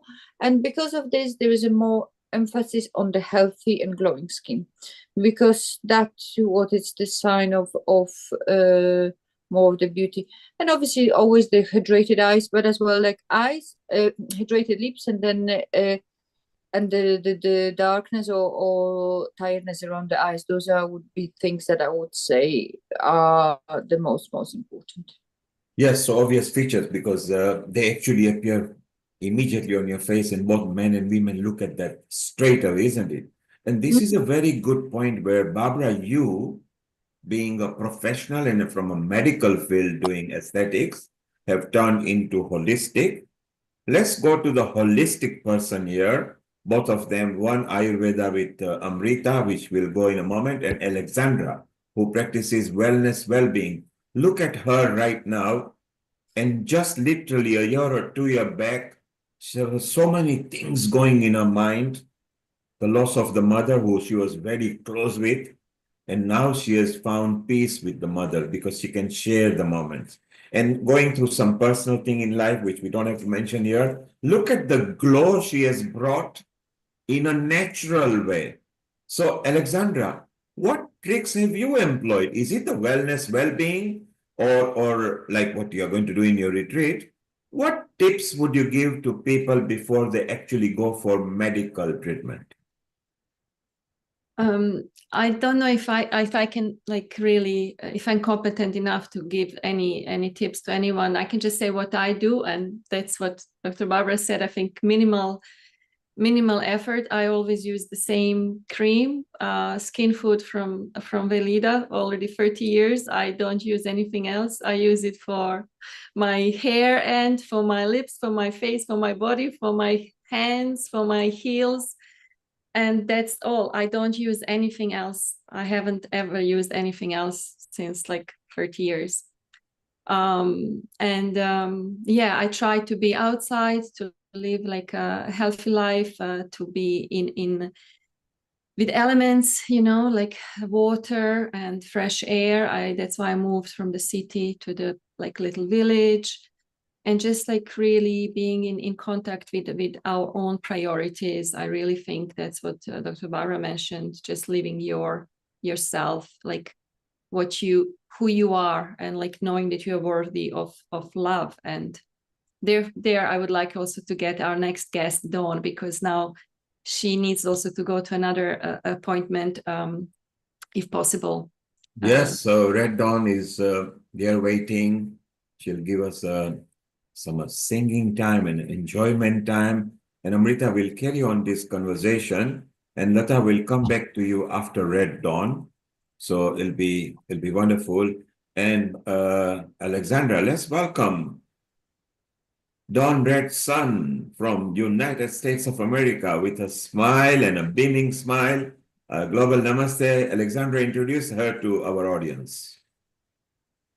Dawn, she's also another friend of mine, like really good friend, and you all met her mother, Mary. She was our guest a couple of Sundays ago. And Dawn, would you like to introduce yourself? Because I know her since she was like almost a baby, and I can talk about her and what she does. And I think she really comes very nicely now after Dr. Barbara, because she works also in a healing environment, and she does a lot of meditation, yoga, journaling. But Dawn, do you want to tell more what you do currently, more recently? Sure.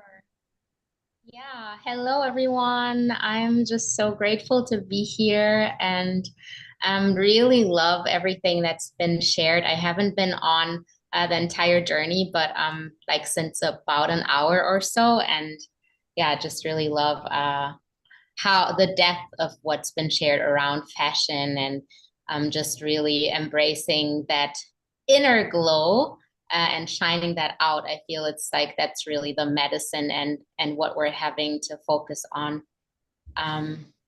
Yeah, and to share a little bit more about myself, I am a singer, musical artist.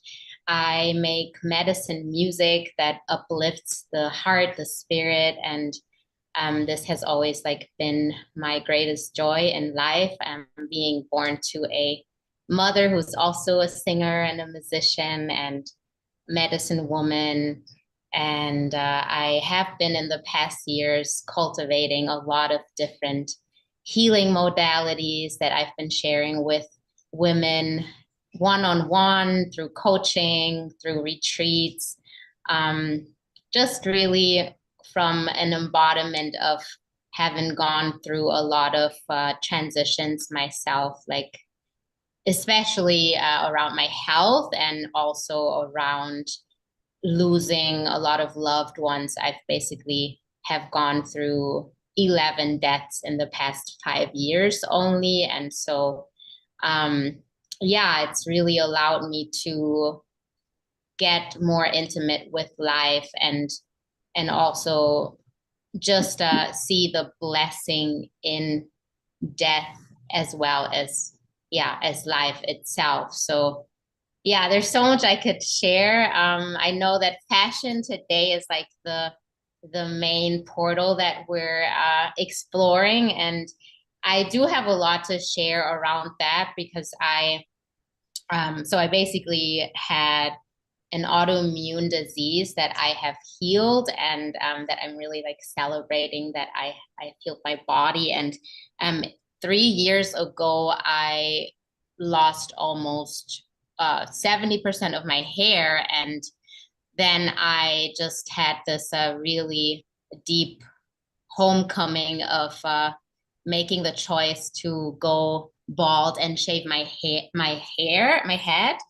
And it all happened on a full moon night, and I didn't really plan on shaving my head that night. I actually just wanted to shave, to cut part of my hair off that I still had.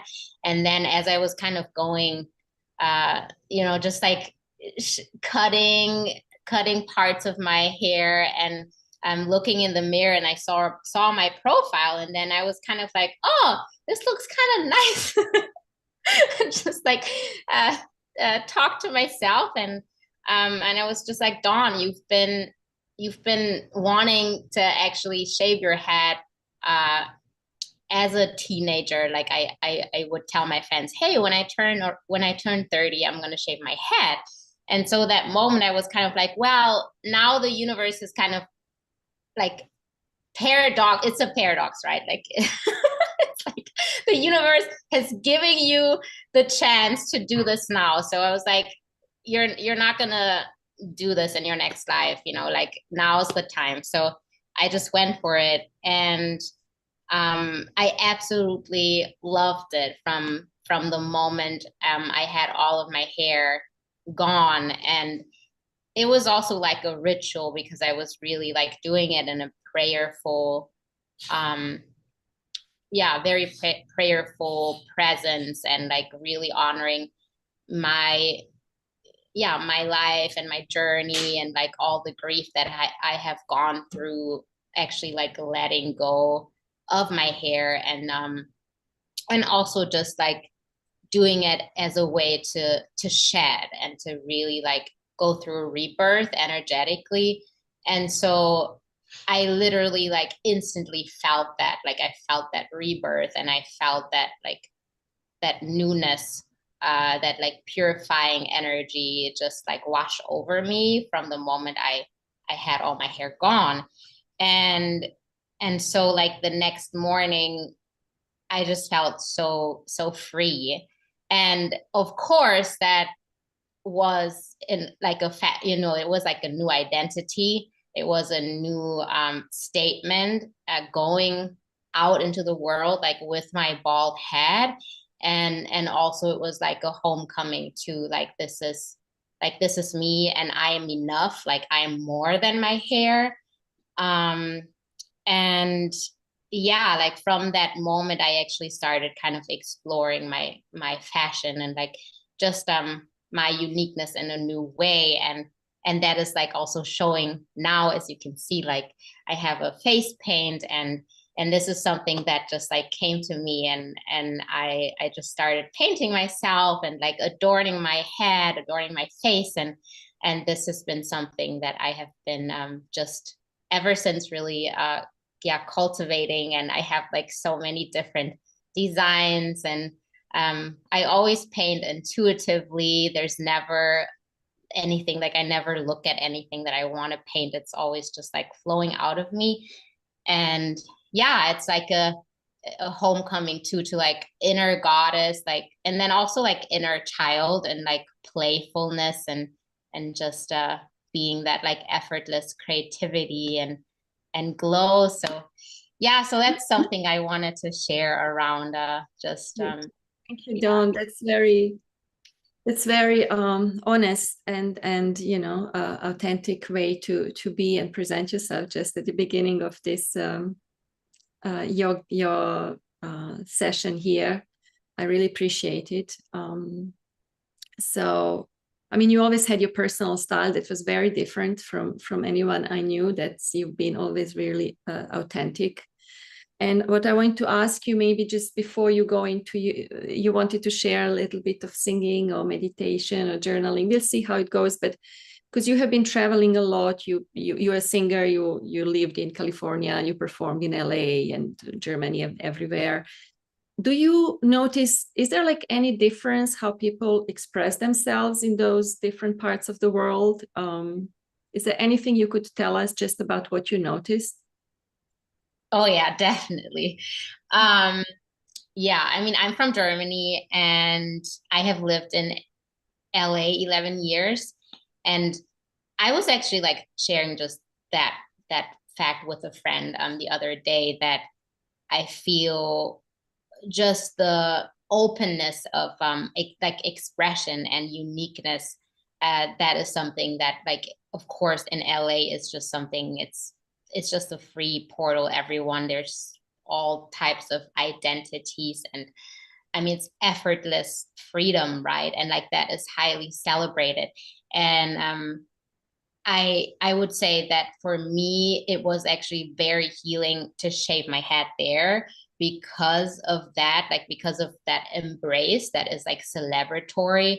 And also like in Germany, there is, I feel like people are more closed to having to look a certain way. And like, and it also depends like which cities, of course, like Berlin is like that, it's totally like LA, right? But like I'm from the northern part, Hamburg, and Hamburg is more conservative, people just I would say like you use style to fit in more rather than to be different, right? And yeah, so that definitely I feel has a lot of impact on just society and how people are viewed. And it's like if you're different, people are more afraid rather than to like embrace that or be curious.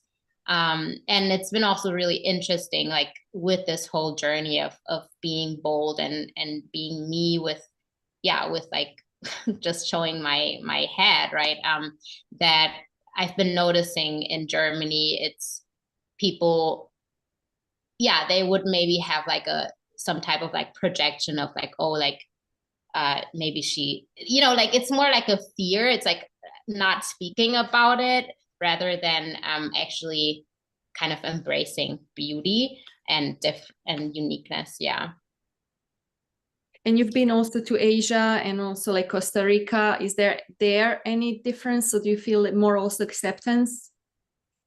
Costa Rica, I mean, because I felt like okay, so I wasn't bald there yet when I was there, but I felt like it's more open. Yeah. And I mean, I haven't been to many places. I was like also a lot on the countryside, so I can't speak too much about Costa Rica. And Asia, I feel I was only in Bali, and I was very young when I was there. I don't think I was paying much attention to that. I was just being, just being in holiday and just wearing whatever I wanted. Yeah. Dawn, what would you like to share with us today? So I have two options. I could do something more calming and soothing with the sound bowls. Or I could play the guitar and sing a song on the guitar. So kind of just maybe you have a feeling what would be serving the container the most. Hi, Don. Hi, Don. It's Neil Kumar over here. Wonderful to hear your story. We want you to do both. Now, have you synchronized your sound, because the Zoom will not recognize guitar and singing? Yes, so I'm gonna put the original sound on. Okay, and this is not a music that is copyright, or you're not using any music, are you? No, it's gonna be my own music. Yes, your own music is okay, because we don't allow any copyright music. So look, This is your platform. It's a wonderful journey. Just before you start, I noticed that you've got confidence and smile. You are happy. You are lucky. You don't have to wake up in the morning and dress the hair and worry about how it looks and everything. And you are still smiling. And by now people have seen you. Do people walk up to you and say, you still look beautiful and you are confident? Yeah, a lot of people actually compliment me. Yeah. And I mean, I've been really blessed that people think that I did this out of fashion and like, that I just shaved my head because I wanted to look this way, or that it was like a spiritual choice. So yeah, I feel really blessed to have a head that is, my mom always says, she turned my head when I was a baby so that it's round, right? But yeah, I feel very, very blessed that it turned out good. So. And your mom is a lovely person, because she was here just not very long back ago. Alexandra brought her Mary, I think her name was. And she even described her personal journey. People were quite amazed. What I like is, you see, there is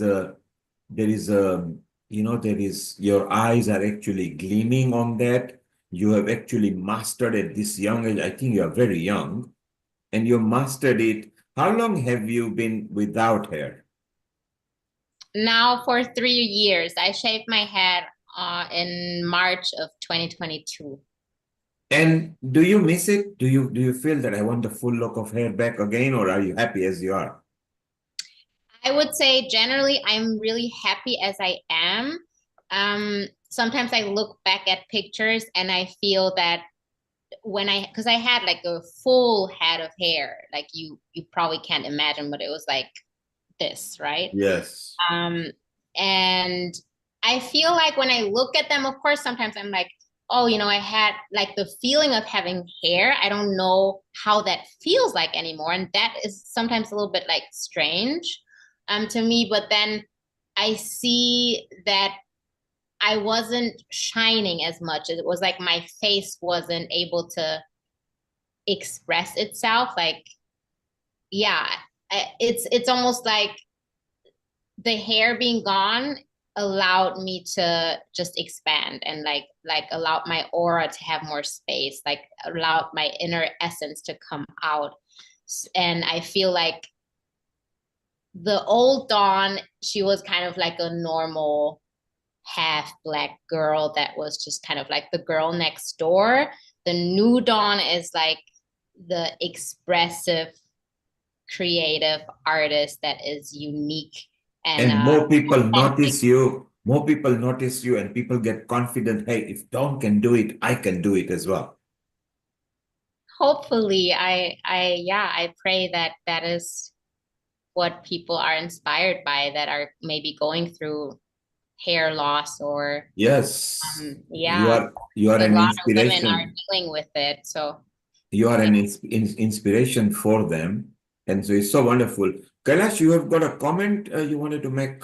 Yes, absolutely. Yes, I was just going to echo what you said, Nilkumar, that, Dawn, you look absolutely amazing, glowing, beautiful. So I just want to say, you've your stories has really touched our hearts, the way that you've come across, even though when we're talking about hair, we had a hair specialist and we said how, women look at hair and there's a pride and joy, but again, it doesn't have to be. You can be hairless, but you can still look beautiful and be happy within yourself. So thank you for sharing your experiences. Really has inspired me as well. So thank you. And Dawn has so specifically much. maintained her eyebrows and lashes. And what have you got in the bridge between the two eyelashes? What have I got? Yes. Oh, so I mean, I can Yeah, try come to come closer. Yes, that's closer. it. I don't know if you can see it. Yes, we can Yeah. see better. Yes, yes, So yes. it's just face paint, and there are some little jewels like stones, Yes. and then the rest is just face paint. Well done. So, oh yes, and you got style from eyelashes to the ears as well. Very well done, Don. And Don, you got an advantage. If you want to go in public incognito, you can don a wig and nobody will recognize you because they've seen you like this. So you can be secret, you can be a secret agent and nobody will know anything about that, which is so beautiful. So Don, let's have a bit of fun now. Bring on the guitar and bring on your melody and bring on a smile, and then we'll chit chat again. Over to you, Don. I'm gonna start with the guitar. Yes. And you can all find Dawn on Spotify and some other platforms. She has produced and many, many different pieces of music and always working on new ones. And Yes. Alexandra, maybe you can share her link on your groups, your WhatsApp and your Telegram, etc. Yeah, that would be wonderful. Okay. I'm gonna put the original sound on.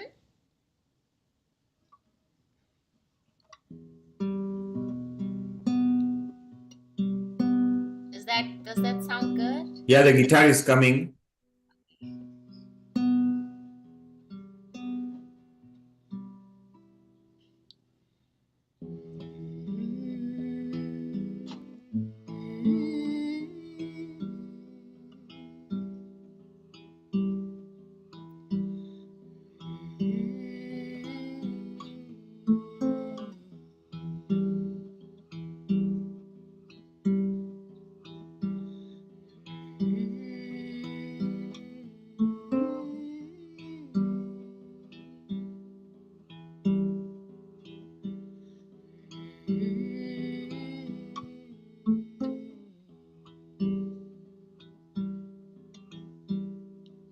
I walk through the forest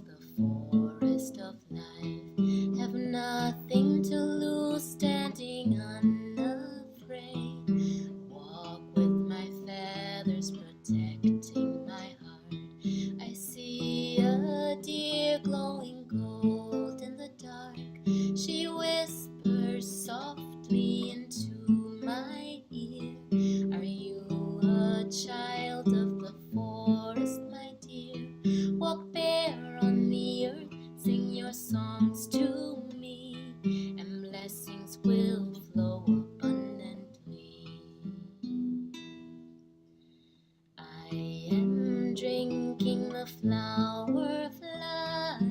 I am drinking the flower of light.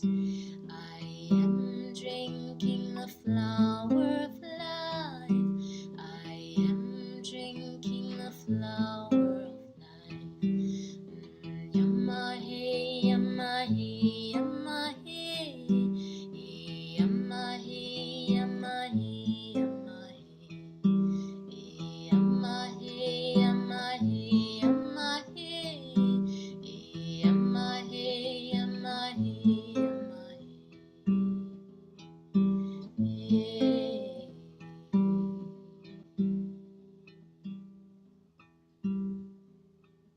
I walk in the forest of life. Have nothing to lose, standing unafraid. Enter a doorway of sacred trees.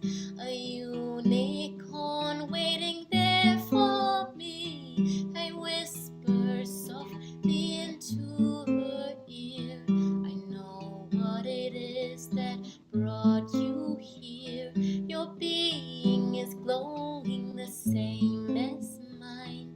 Remember to embrace your shine. I am drinking the flower of life. I am drinking the flower of light. I am drinking the flower of life. I am drinking flower of light. Yamahe, yamahe, yamahe. Yamahe, yamahe, yamahe. Yamahe, yamahe, yamahe.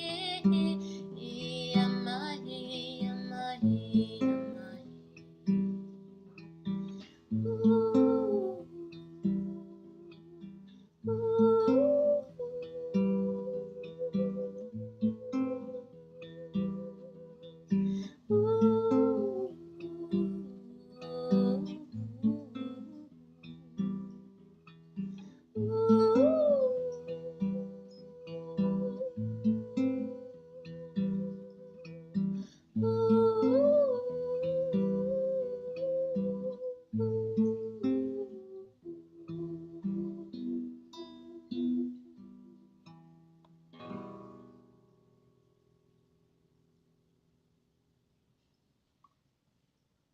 Wow, what a depth.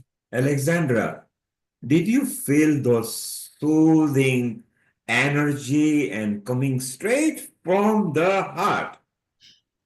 From the heart of universe. I mean, Dawn is just amazing. The spirit of life is in her, just like in everything she does. She's just amazing human It's so being. beautiful. It's like we feel that she wouldn't stop and just goes on and on and on.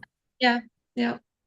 And I love the way she held her tone all the time.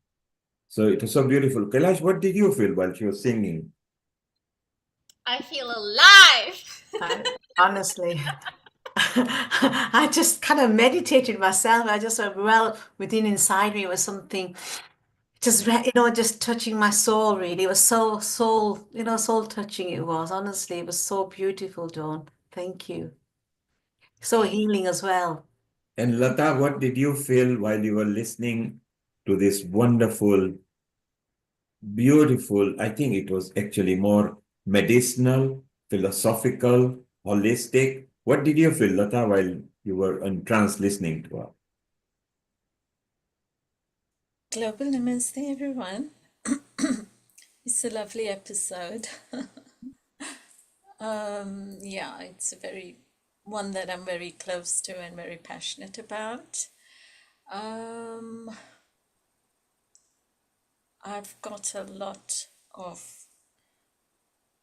can I just say, I've got a lot of observations through my life's journey on this subject and like to share some with you.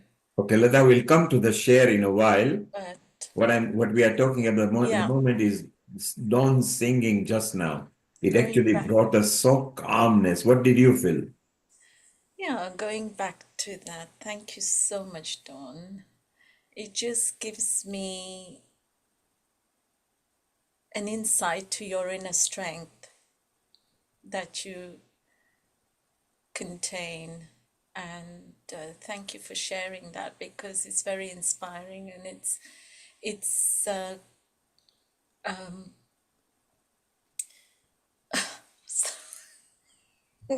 it's very contagious. And you know, I think it's important, very important, to pass it to each other and share it to each other, because as humans we all need this confidence, inner confidence that should exude from inside out, and carry ourselves and be proud of ourselves, whoever we are, whatever we've been given by God, in our bodies, in our features, and make the most of it, make them shine, and elaborate them, and be creative with them, and let them shine out the best we can, and develop our skills to be more creative. Thank you, Lata. We'll be back in a while and we'll know more views as well. So, Don, it was so beautiful. The music was so soothing, and I think you were so engrossed with it. As you were singing to us, what was going on in your mind? Were you aware that you're singing and we are listening to it, or you just got lost into it and you went in the full flow of what you were doing? I feel full flow is what describes it very well. Yeah. I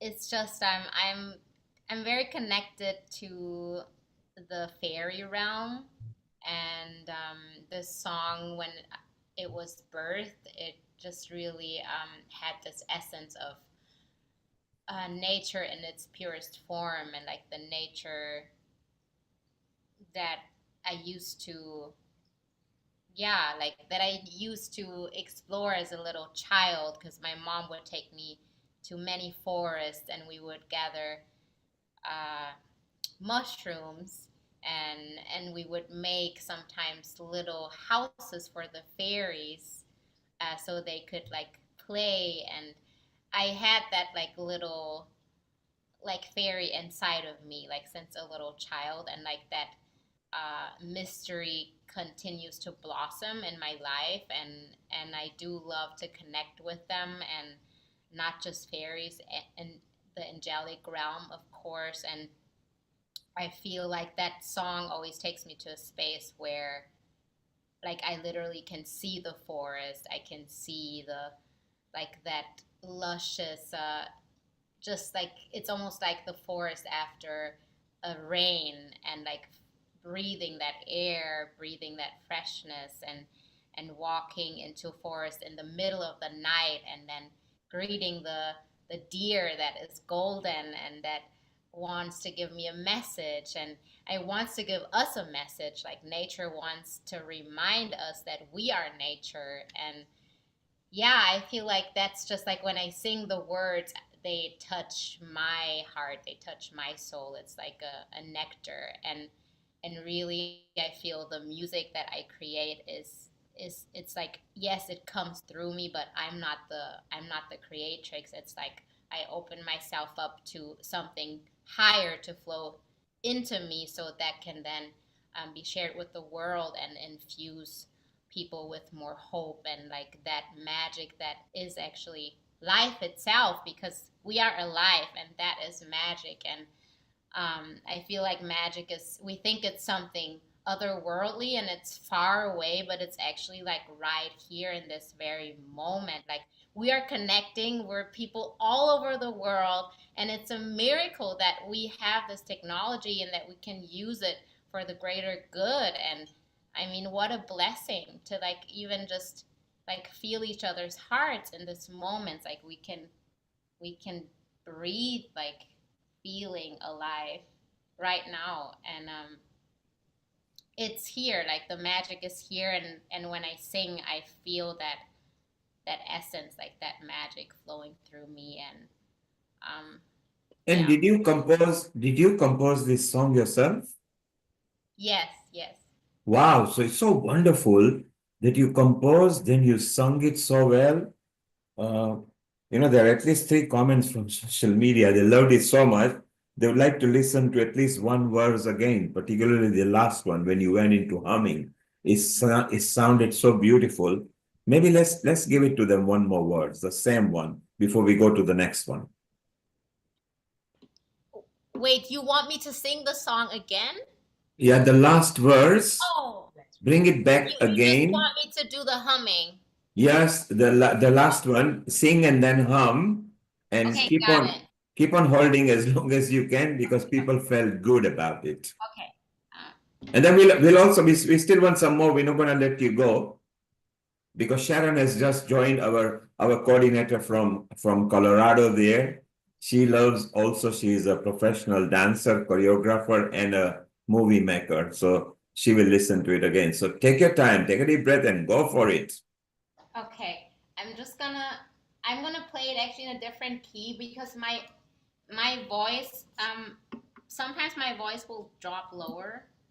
It's kind of Yeah, you can come a bit closer as well. That happened today. Yeah, come a bit closer comfortably so we can pick up sound even better. Okay.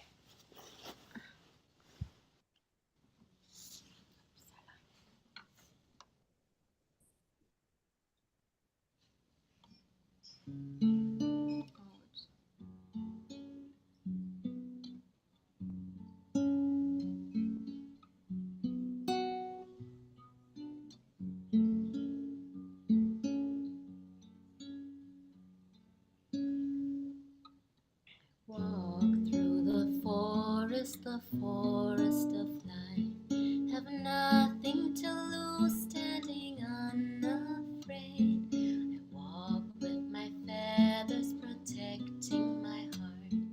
I see a deer glowing cold in the dark. She whispers softly into my ear. I know what it is that brought you here. Your being is glowing the same as mine. Remember to embrace your shine. I am drinking the flower of life. I am drinking the flower of light. I am drinking the flower of life. I am drinking the flower of light. Yama hey, yama hey, yama hey. Yama hey, yama hey, yama hey. Yama hey, yama hey, yama hey. Yama hey, yama hey, yama hey.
Beautiful. So beautiful. So nice. Well, let's take a comment from Sharon, Alexandra. because she produces music and a movie, and she's right now producing something. Sharon, a global namaste to you and welcome. And a happy birthday to you as well, Sharon. Thank you very much. Global Namaste, everyone. That was so beautiful. Your voice is so sweet. We felt the same, Sharon. And just before you joined, she did sing as well. And Dawn told about her story and how radiant she looks. And because you love producing and making music and things, wasn't it simply wonderful? She was in a good flow. She's still young as well. Yes, it certainly was. So, Alexandra, go ahead and later after the episode, introduce Dawn to Sharon as well for future recordings or something. And it'll be very nice if they hook up as well at some point. Dawn is so wonderful, and you'll know more about Sharon. She's in the dancing industry for more than 50 years. She also went to India, where she got herself trained by her guru Sitara Devi, which is a big name in India. Okay, and Sharon is a very good impresario too as well. She loves making quantum movies as well, and she's just making a video that will be a video and a song continuation of a song that will be released this year sometime. So we'll be in touch, and we're gonna even see some real Sharon is brought. Alexandra, let's continue with Dawn a bit. Dawn, you got something else lined up for us? Sure, yeah, I can play my sound bolt. Yes, go for it. Okay.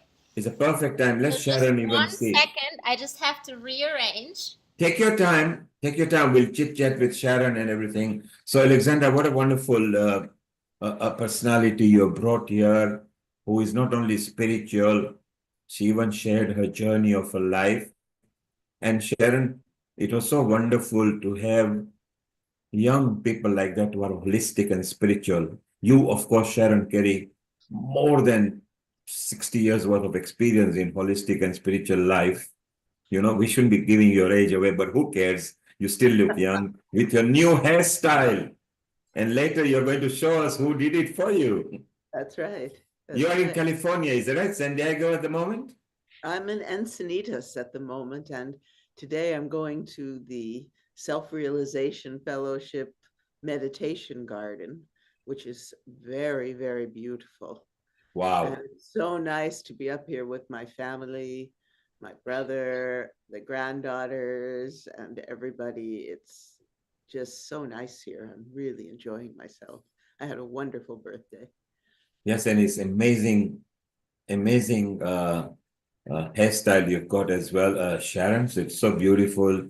Alexandra, I think Dawn maybe is ready. Let's listen to her again, and then we're going to go to Sharon. Dawn, if you are ready, yes, just hit the button. We are ready for you.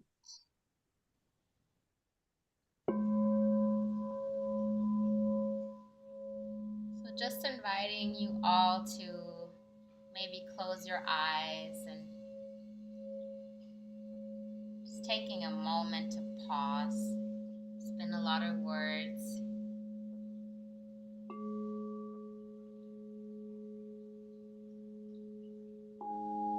Just taking some deep breaths into your belly. Maybe placing one hand on your belly, one hand on your heart.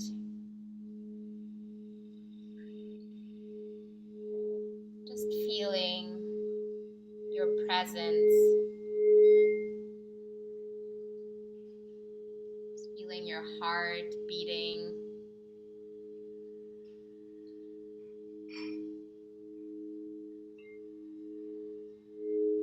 Just feeling your breath rise and fall.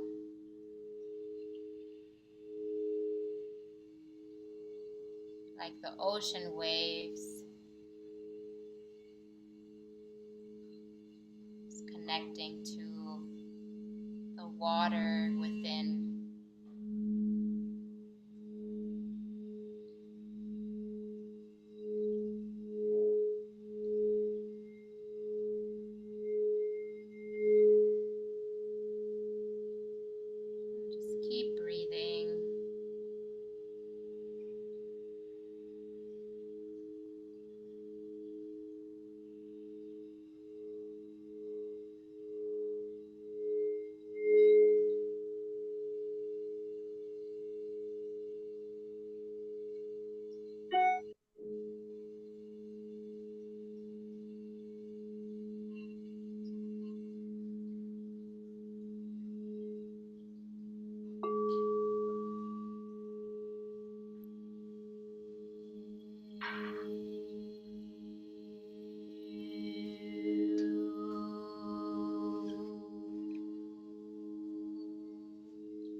maybe tapping on your heart very gently.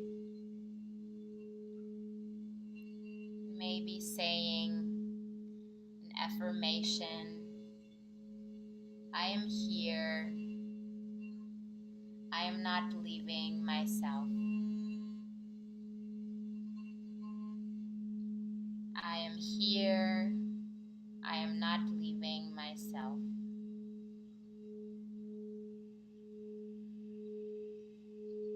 And maybe just gently wrapping up, giving yourself an embrace, sending yourself love and life force.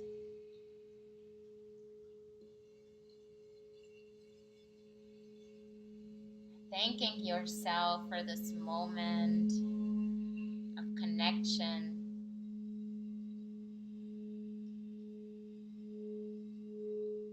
And maybe we can send the world some of this peace that we are experiencing, some of that connection and love and celebration for each other. Whatever you want to send, and just really sending some ripples of light out.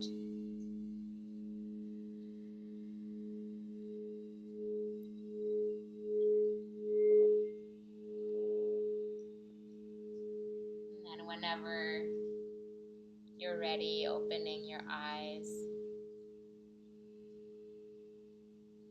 coming back to the screen.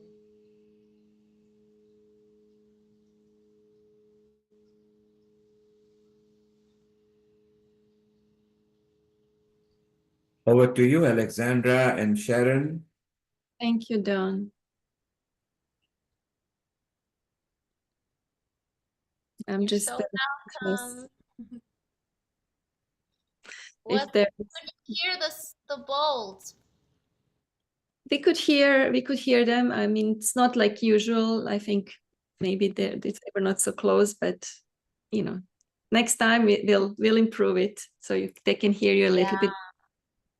I usually have like really good equipment, but since I'm traveling, I don't have all my things with me. Next time.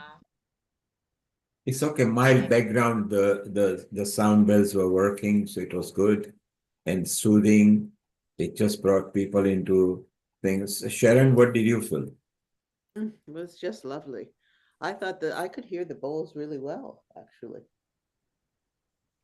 Yes, it was really soothing and deep and lovely.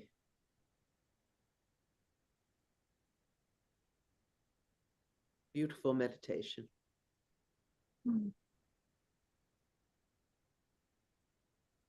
Nice bit of moment to take a bit of traffic time to yourself, where you just switch off every now and then.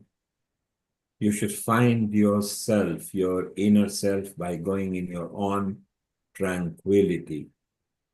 It does help. It actually helps your DNA, your blood pressure, yourself. Just practice.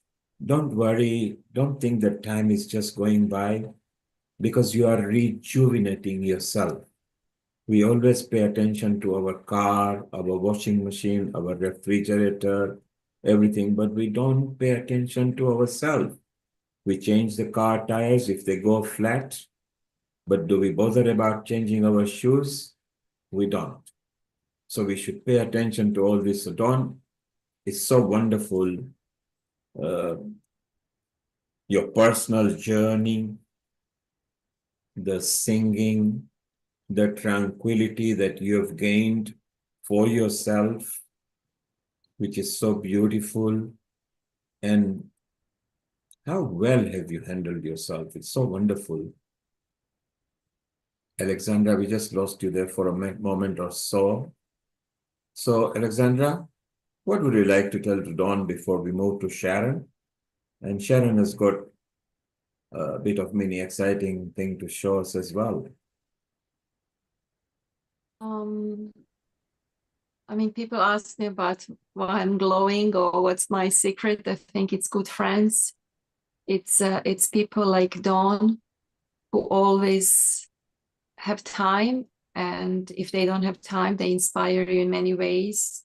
Even just sending prayers and just knowing that they exist in this world, shining there. Like, even, you know, if I know they can't be always there for me, but they always shine. Whoever meets them, they really embrace everyone equally without judgment. To know that there are people and hearts like that in the world, it's what makes this world more beautiful. And you, of course, know Dawn from very young age, don't you? Yes. Did you ever feel that Dawn is going to come out so spiritual like this? She was always like that. She was always more spiritual that I could ever even like dream of. She was always like this. She's a very special child and very special person.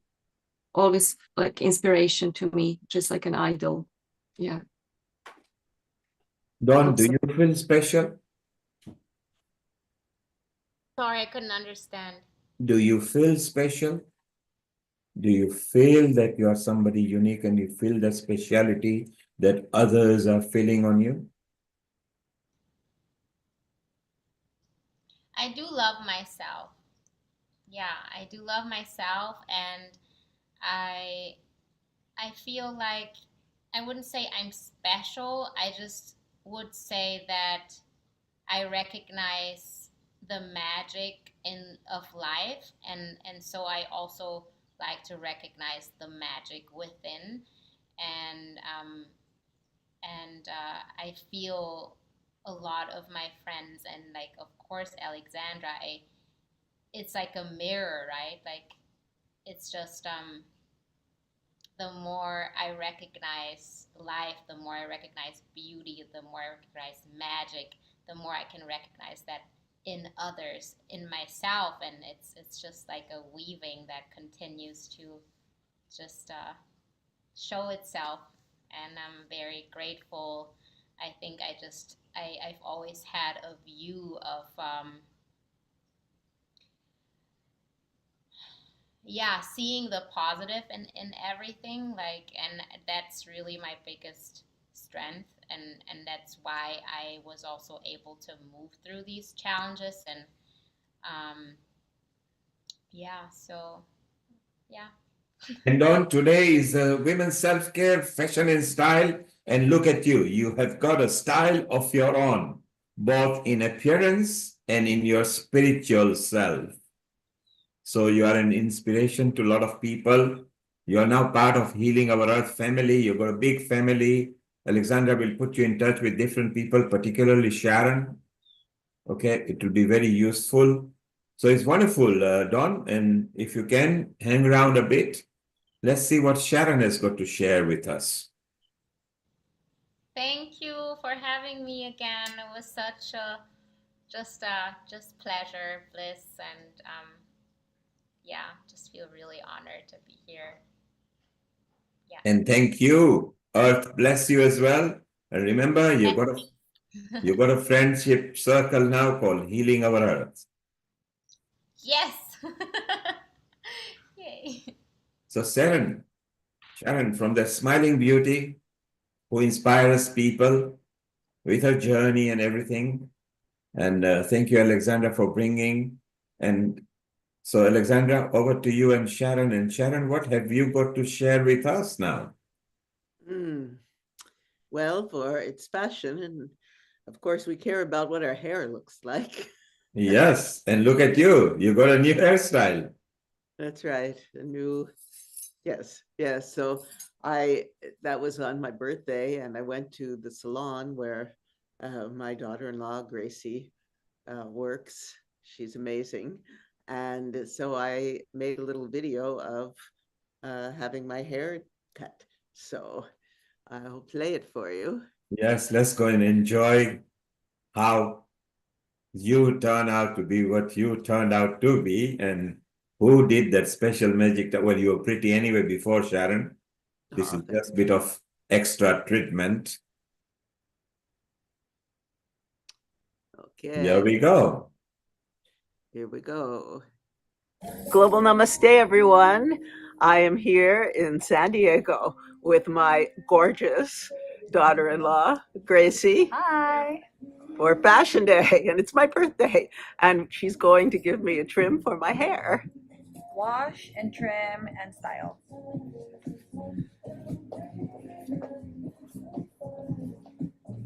Is this how you part your hair all the time? I Not do. in the middle? Not in the middle. Okay.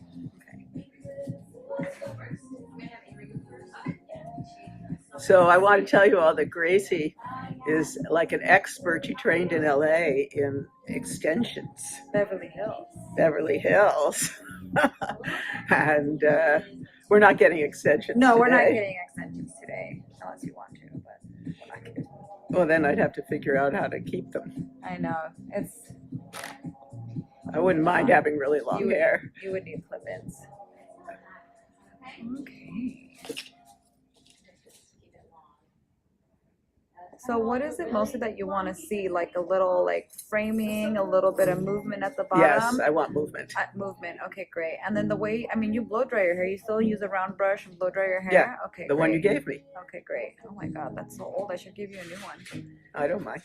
Happy birthday. I should give you a new one. Yeah, absolutely. And then I think a little bit longer for you to start the framing. Okay. Nothing too short, because then even if you let your hair loose, you don't want it to be like just too in your face, if that makes sense. Yeah. Okay, I always like to cut first, and then we'll wash and do a beautiful blowout. Okay. Okay. Okay, here you go. It's just a rope. Just a rope.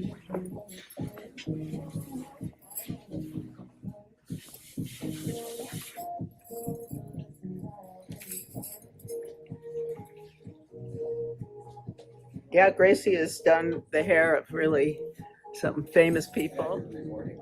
Right.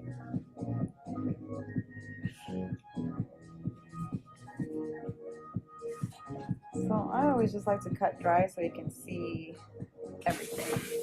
Yeah. Right? No, I've always done it that way. I know. If I cut wet, then I just can't see where everything is laying. Great, that's what I was doing.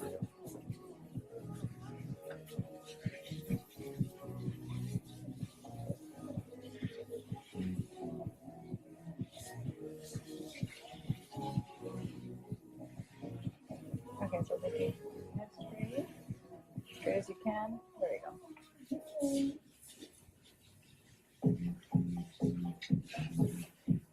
See my new nose jewel? Oh, beautiful. The one I had for 37 years that I got in Delhi. And finally. What happened to it? Did it break? At the dentist, they asked me to take it. I broke. Did it broke? Yeah, 37 years. Ooh, that looks really pretty. So I ordered this from Carrot Lane out of India. I'm happy to have it back. Feel like normal again? I feel like normal again. Yeah, for a while, I had to have like this ring in my nose. Mm-hmm. I looked like that, it was like a ring like all the 20-year-olds. You mean like a little, like just a basic little hoop? Yeah. But I like this. I like these little diamonds. So this is called like feathering? It's layering. Layering. Mm-hmm. Layering. Layering your hair. See? So now it's starting to give interest a little bit here at the bottom, but I don't want to cut too much right here because it's a little bit less hair, which everybody's hair is a little bit less right here. Right. So I really kind of want to strengthen right in front of it and then strengthen right underneath it. Even I should go a little bit more.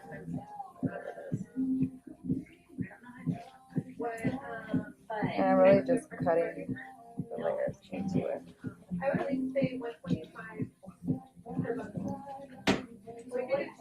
And then after we blow dry it and everything, I'll finish it out. So you can see its full potential. Your hair's really good. You know, it's just the ends that it may be a little bit, but your hair's really, really, really good. Now, I remember when we were young, my sister, it was like straight hair was the thing, right? Yeah. And so my sister Barbara would like, there was a whole thing where you'd either iron your hair. Wait, did you guys do the iron where you like iron your hair on I didn't, but they did. They did? Or there was a whole thing where you would like wrap it around, wet around your head. Yeah. So that's what's called a silk wrap, I believe. And then I used to like braid it so it would get like a little kinky wave to it. Oh, my mother loved that. She wanted me to look like everybody else. Aww.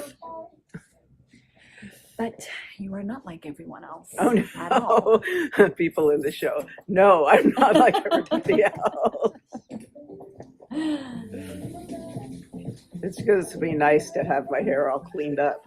Who doesn't like to get taken care of? Well, when you and live on their birthday. When you live in Crestone, it's like you have to go an hour to even find a salon, and how good that'll be, I don't know. So when people get extensions, does it take a long time, and does it tell me about extensions? Not necessarily, and it just depends on what they're looking for. So sometimes their hair is already colored, and we can just match the extensions to the hair, which is the best case scenario. And just get the hair, put it in, and there's different methods out there. The method that I do is like a sew and beaded method, which doesn't take long. It probably takes like 2.5 hours, maybe, just to put them in, maybe less, just to put them in. And some methods out there take like 5 hours to put in, but just depending on which method they're doing. And how long do they last? So everything's pretty temporary. Usually hair extensions last anywhere between 8 to 10 weeks. Sometimes That's other all? methods last 12, yeah. And then you have to get them what we call a moved up. So the hair grows out, the extensions grow out, and they start to drag a little bit. And what you don't want is for your extensions to be pulling your natural hair. So you have to get them moved up. Yeah, so it's definitely not necessary, not a necessity for a lot of people. Yeah. Some people it is. I have a lot of fine hair clients that need it, and they need to get it done, and they move them up maybe every 7 weeks. Oh, I see. Yeah. But for the most part, I mean, it's just cosmetics, right? Yeah. But about every 8 to 10 weeks, and you get them moved up. And the hair itself can last anywhere from like 10 months to a year, depending on the company. Yeah, so some companies, that looks really pretty. Yeah, so it does. Some companies, some of the hair only lasts 6 months because it's not really great hair. Right. Where's the hair come from? China or something? Everywhere. Everywhere? China, Russia, Italy, India. Yeah, India. Bulgaria, what's that one? Everywhere, from everywhere. Polynesia, probably. Polynesia, everywhere, exactly. Everywhere. But most of it is manufactured in China. That's what I thought. Yeah. But some of it's in Italy and some of it's in Russia.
How's that hairline over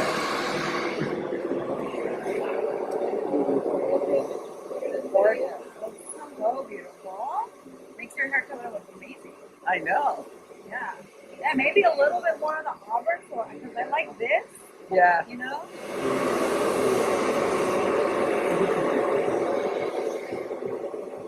Well, now at the moment, it's a very Asian look. Yeah. A little top knot.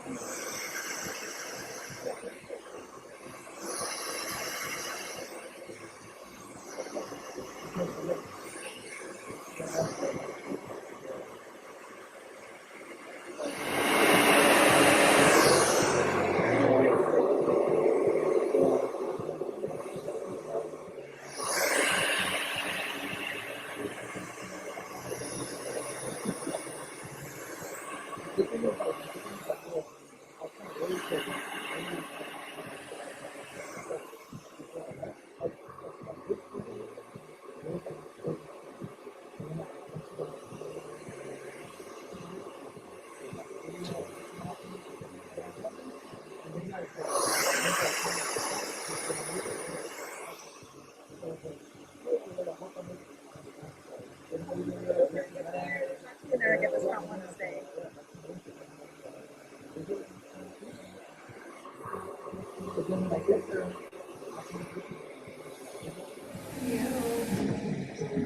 Yeah. Put the cape back on you. But how's everything feeling so far? Good.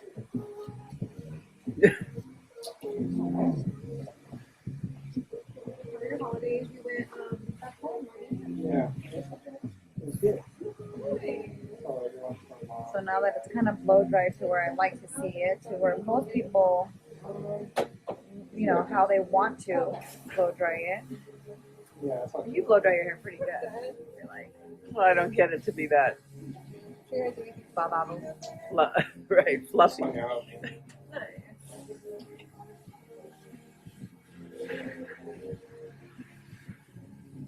gonna turn you a little bit. Good. Little side angle. Get your new ring in there. Oh, yeah.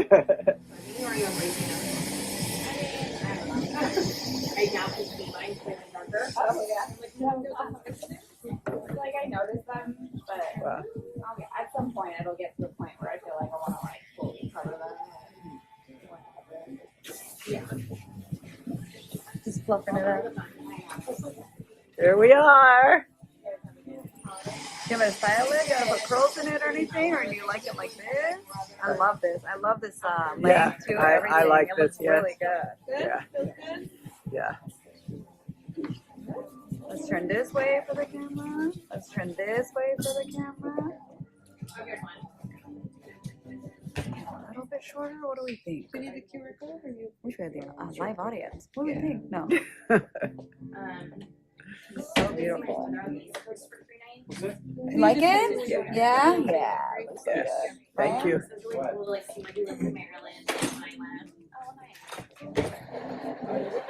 Yeah. So good. That's it. Okay. Thank you. Muchas gracias.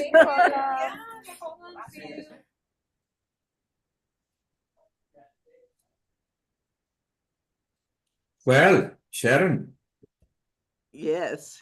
very well done. I mean, she gave you a nice, good haircut there. If you could stop screen share, Okay. then we can be there. Stop. If I close, will it close? Oh, here it is. Okay. Yes, beautiful. Well, let's ask what Alexandra thinks on that. Live haircut we had recorded just for us. It was amazing. Oh my God, Sharon. It's so nice also to have a really good connection with your daughter-in-law. And it's really, really very important. The family, so precious. Oh my God. But the whole process, the transformation, without, you were glowing. It was beautiful. Thanks for sharing with us. Oh, you're welcome. Amrita, live haircut. There, you just saw it. Yeah. Sharon, it was on your birthday? It was on my birthday, yes. Yes, it was on your birthday. What a pleasant gift. It's I just remember your video while driving back. You shared on your birthday. You got a new haircut. Yeah, just 3 days that's amazing. before, Yes, and she specifically recorded because we wanted the styling and how they do it. In so Dibs came here from London, and here was the daughter-in-law in America. So Sharon said, "I'm getting a special treat." So we said, "Get it recorded." yeah. And it's really nice. And your hair look really beautiful. She's basically a brand ambassador of fashion and style, we would say, at Healing Our Earth. Sharon, definitely. At this age, carrying up yourself and grooming yourself and taking care of yourself, that's the biggest thing. And you lead on that. Sharon and Neil Kumar, isn't it, Alexandra? Isn't Well, it, Kailash? Neil and Sharon take the lead on these two things.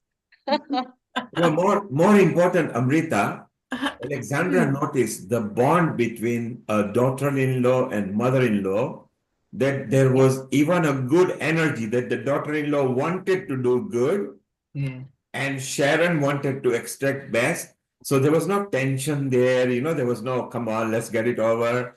She didn't even mind being recorded because Sharon said, look, I'm going to record this. I want to chit chat with you. Yes.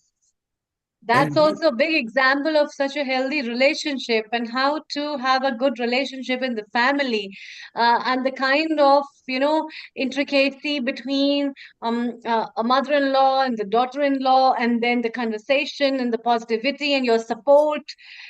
That these things, make a big difference, actually. so Kailash, you can see Sharon, 76th birthday. And so you Wow. don't care, you grow gracefully, you love it as well. So Wow. maybe you need to find, maybe you'll soon find a son-in-law who is good at hair or something. Wow. Can't believe Sharon. I had to ask twice. Did you say 76? Yes, I mean Yeah. we are Can't actually believe Sharon, you're not exaggerating. 76. Honestly, you look absolutely gorgeous. Your new look, new year, everything. And yeah, you're radiating. This hairstyle really suits you. And I can see where whilst you're having it, it was almost like a therapy, wasn't it? This hairstyle, washing and cutting, and almost like a healing therapeutic experience for you. So yeah, so happy belated birthday, and many happy returns to you, and also our Neil Kumar. Sorry, I didn't get a chance to say happy birthday to you, Neil Kumar, but it's the Yes, same both birthday of as my them. husband as well, so I don't think I won't forget that. Yeah, it's a Capricorn time for everybody. Yes. Right. So Sharon, Yes. you trusted, you see, when you go to a hairstylist or a barber or a hair cutter or whoever, whatever we call them, you're actually trusting your life looks on them. They can actually completely spoil you and spoil your image. You know, you had confidence in your daughter-in-law because you know her now for quite a while. And Yes. you were not even worried. You didn't even ask, you didn't even flinch and say what it will look like. You just carried on talking. What was going on in your mind? I was enjoying, I live in Crestone. I live way up in the mountains where there's wonderful temples and everything from around the world, but we don't even have, I'd have to go, as I said, an hour at least, and they wouldn't be as good as Gracie. So I know how good she is. I know about her training, with this amazing woman in Beverly Hills. She was like her assistant for years. And I figured, yeah, why not? So it was wonderful to be there and see and experience her in action. And I'm here. I should go soon because they're all waiting for me. But I'm here with my, Is she granddaughters and my son. And is I she have there? to.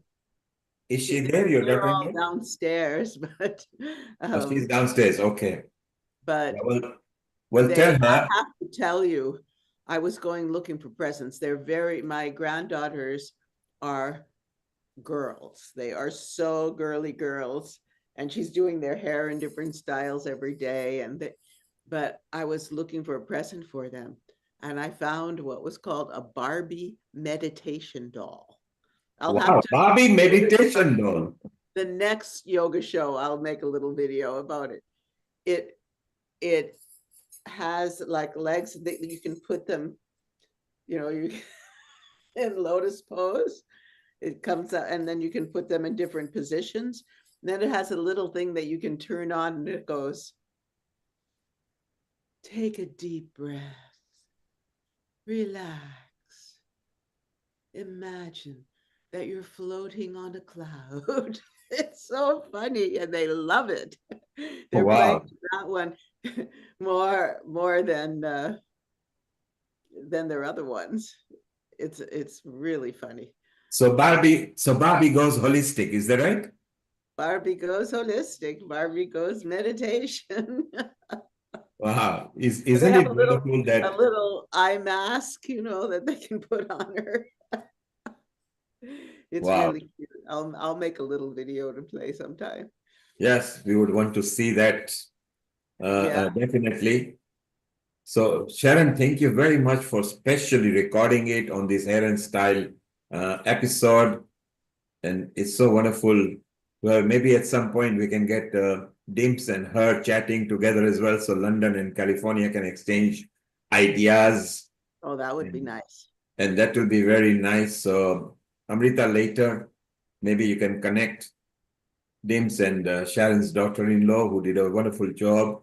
I love the interaction as well, the ease at which they were talking. Maybe at some point we should have a live demo, London and California and India with Dipti and the other hairstylist over there.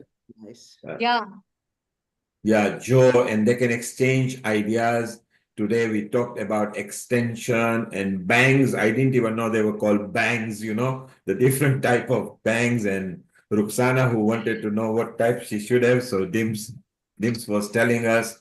So it's so beautiful, Sharon. So it's wonderful to see you. We're not going to hold you back too much, just 3-4 minutes before we close. Alexandra, as usual, you've been there from start. Kailash, you were tired, you still came, you were just going through a bout of flu, but you said, I'm not going to miss healing our earth. And you've been here since the start, you're to rush in. And Amrita, you traveled for about 7 hours before you came, before you could come to the episode. So it's so beautiful that all you wonderful ladies who are not just pretty and beautiful, but each one of you are such a good soul. The time you dedicate to healing our earth, to the society, the things you give back. For years that I know each one of you is so wonderful the way you deliver to the society. So what would you like to conclude, Alexandra?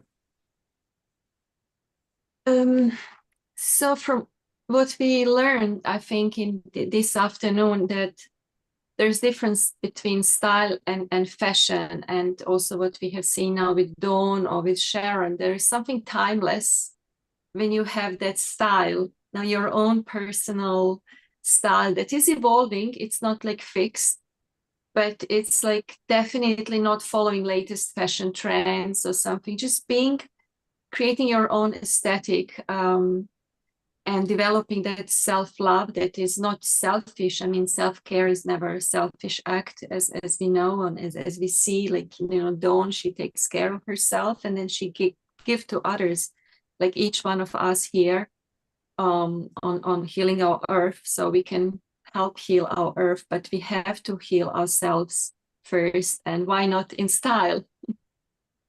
Wow.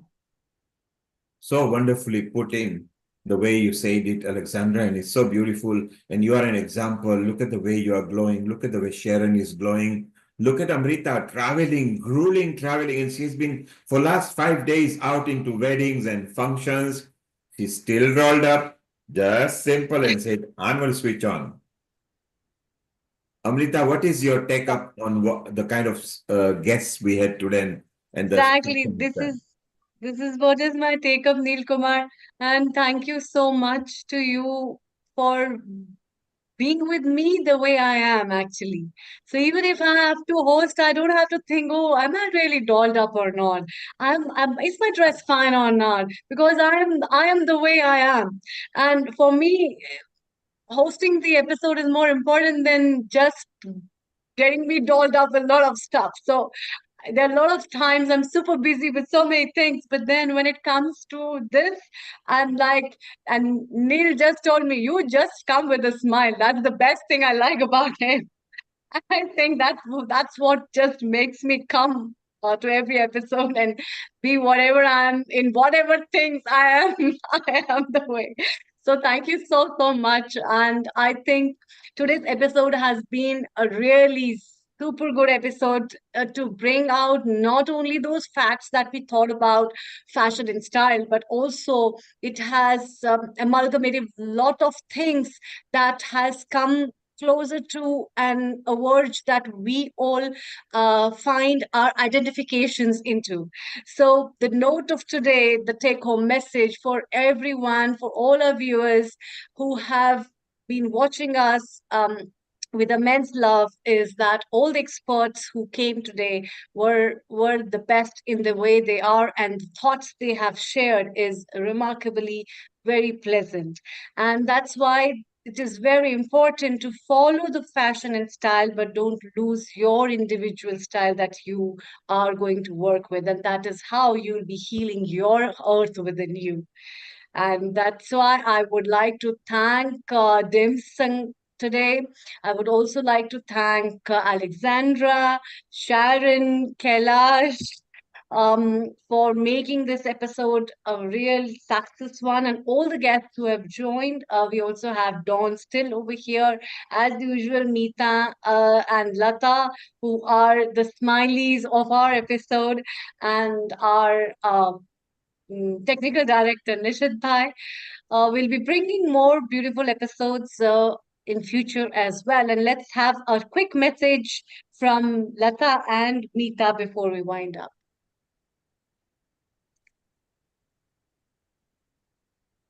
The future episodes. I would like to catch up with you all the next Sunday, which is the 26th of January, 2025. Happy Republic Day, as it's a Republic Day of India, one nation, one vision, and one identity. So don't miss watching out this episode on 26th of January, 2 p.m. Greenwich Mean Time. Followed by yoga and meditation for body, mind, and soul on 2nd of February 2025 from 2 p.m. Greenwich Mean Time onwards. And this time, Amrita, in yoga and meditation, we are bringing chakra healing. So there will be talks about chakras as well, which will be beautiful.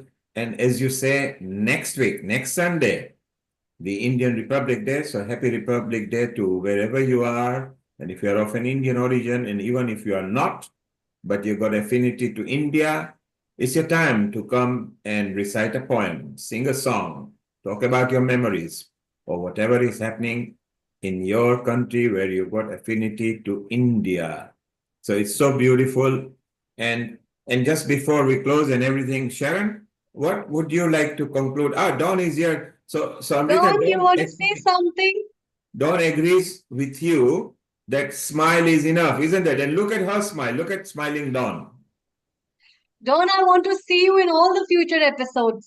Come along. Come along with me. More singing. It was so beautiful.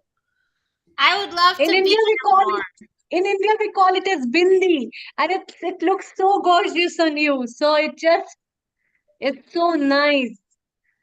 Yes, yes. I would love to have one day when I meet in person. Yes. You can decorate me someday. I love India. Wow, Dawn? come. Yeah. You're most welcome. I want to go to the Himalaya next. Oh, I live in Himalayas. I'll show you tomorrow. You can have the number from Alexandra and I'll show you the Himalayas tomorrow. Dawn, I would love that. that is where Amrita is right now. She is actually from that state in there. Oh, Mary is there as well. Hello, Mary. She's hiding. And Say then, hi. Hello, Say everybody. yes. Hello, global We're, namaste. we're preparing a women's retreat. That's why she's been setting up. Wow. And Wow. talking Yeah, about we have a retreat. retreat today. That's why it's very busy. Wow.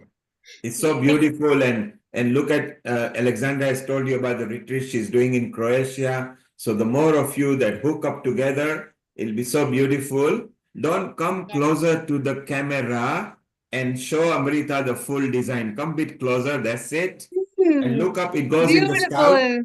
The and white, the glitters, the blue, the sides and the side. There and the you are. Look at that. eyes, and the sides. And the Lovely. matching earrings.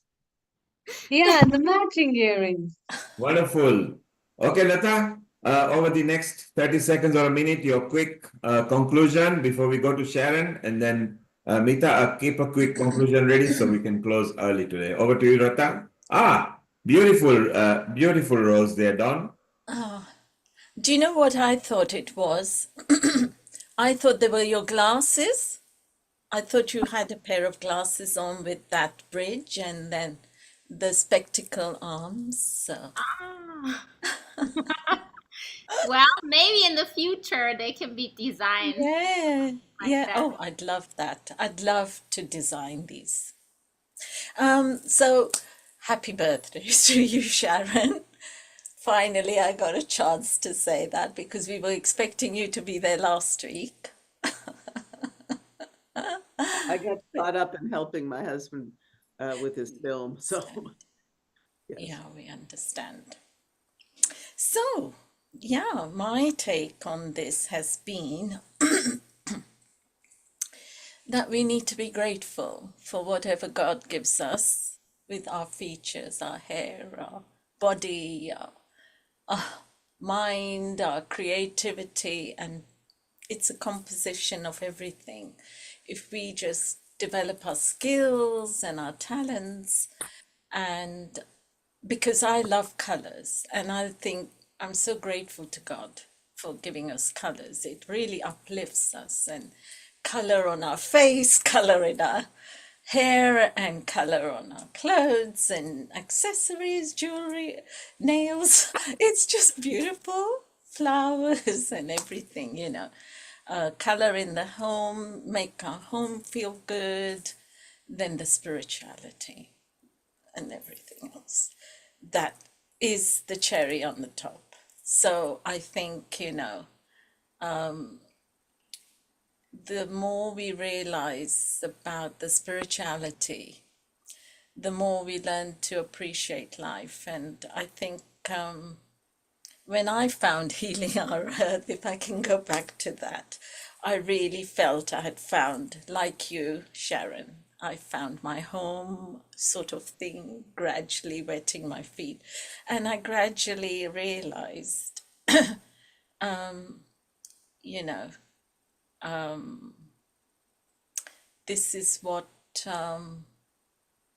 it's all about. Gradually, it wasn't sudden, but yes, I mean, for a long time, I couldn't find myself at peace, and I started wanting to live again and recreate and invent myself and make the, you know, a better version. So yeah, it all has come together bit by bit, and being more creative, building my confidence, and so it's nice to be able to share it with all you wonderful souls who are on your journey, you know, developing, like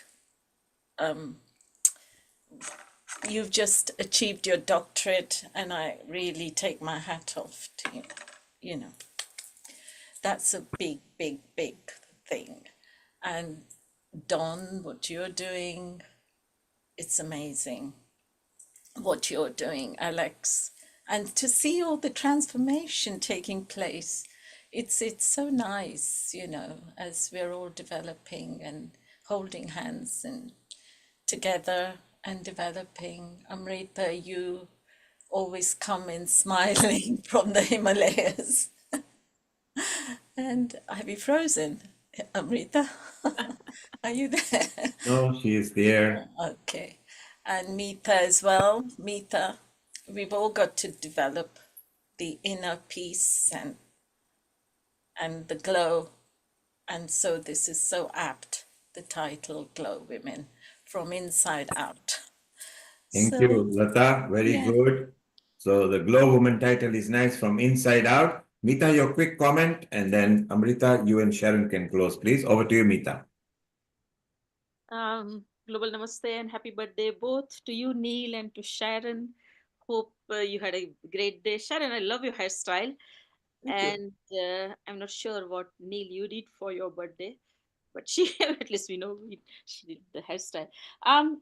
Today's episode is so much reflective of about soul, what Amrita said, what she is, she is. So the soul is coming out in her beauty. So the more you are happier, you are at peace with yourself, you are at peace with everyone else you are dealing with, it all comes out. So it emits, I won't say the aura, but it emits in your personality. And the beauty is within. So I would say, yes, all the external things are great for women to feel more beautiful and confident and special. But the real beauty, if you see the poorest of poor, some of the award winning photographs of National Geographic or others are, I remember one was an Afghan girl, and so beautiful she was, no makeup, nothing, but the soul was coming out from her eyes. And it was that photo won the national international award. So yeah, beauty is within you. And meditation helps. And Neil, as you said, that we look after our car, we look after all the materialistic things, and we forget about looking after ourselves. And that is more important, to meditate, look after ourselves. That's what they say even in Art of Living, that as you brush your teeth, your mind needs meditation as brushing it daily. So to rejuvenate it. So it reminds me, I'm guilty of not doing it regularly despite being so-called meditator and a yoga instructor. But I don't do it, and it really affects my health as well. So yes, it's a good reminder. And thank you so much, and once again, happy birthday to both of you, Neil and Sharon. Thank you, Mita. Okay, Amrita and Sharon, Yes. let's wind up quickly, please. Need to shoot off in 3 minutes. Well, And Kailash, thank you very much. Alexandra, thank you very much. Amrita, thank Thank you. you, both of you.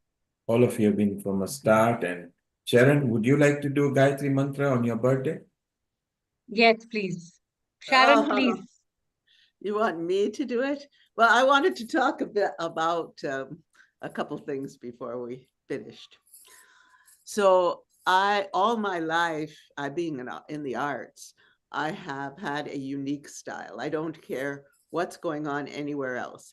And I have to say that growing up, and then I was in college in the feminist movement, and we were just like, beauty was not what's happening, but I was still into it. But when I went to live with Guruji Sitara and came to India, that's when I really started to see and understand beauty, feminine beauty.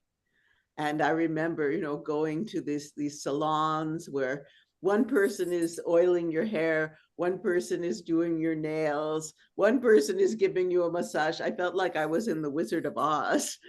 And it was amazing. And what's so interesting about being out in the world is that everywhere I go, people are stopping me, telling me how much they like my style. And I don't know, it's different, it's unique. And in everything I do, I'm finishing up my quantum chi Taoist art of nurturing life film, and I'm noticing that not only am I a perfectionist, but beauty is number one in every way. The music and the visuals and what the people are saying, the spiritual depth of what they're saying. And I would say that I really, really learned that in India. And I continue to learn that from all of Indian aesthetics, and also Chinese too. There's a beauty in the Asian cultures that is just, we don't understand it here. And hopefully the women here will learn more and more to come to that place of quietude and grace in themselves, that express that outward to the world, because nature is beautiful, but we tend to spend so much time obsessing on politics and all kinds of things that, what's the point? We might as well just live life, go in nature, eat good food. I'm really happy that in this country there's now a focus turning towards health and healthy eating and taking care of oneself, because that's what the show is all about in general. So I've been really happy to be with you. They were all waiting for me. So I'll let you finish with the Gayatri mantra, because they've been waiting very patiently for me today. But I love you all, and I'll see you next week.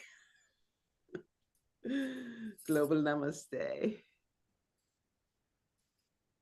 Thank you, Sharon. Thank you so much. And thanks everyone for enjoying the episode as well as giving your inputs on this.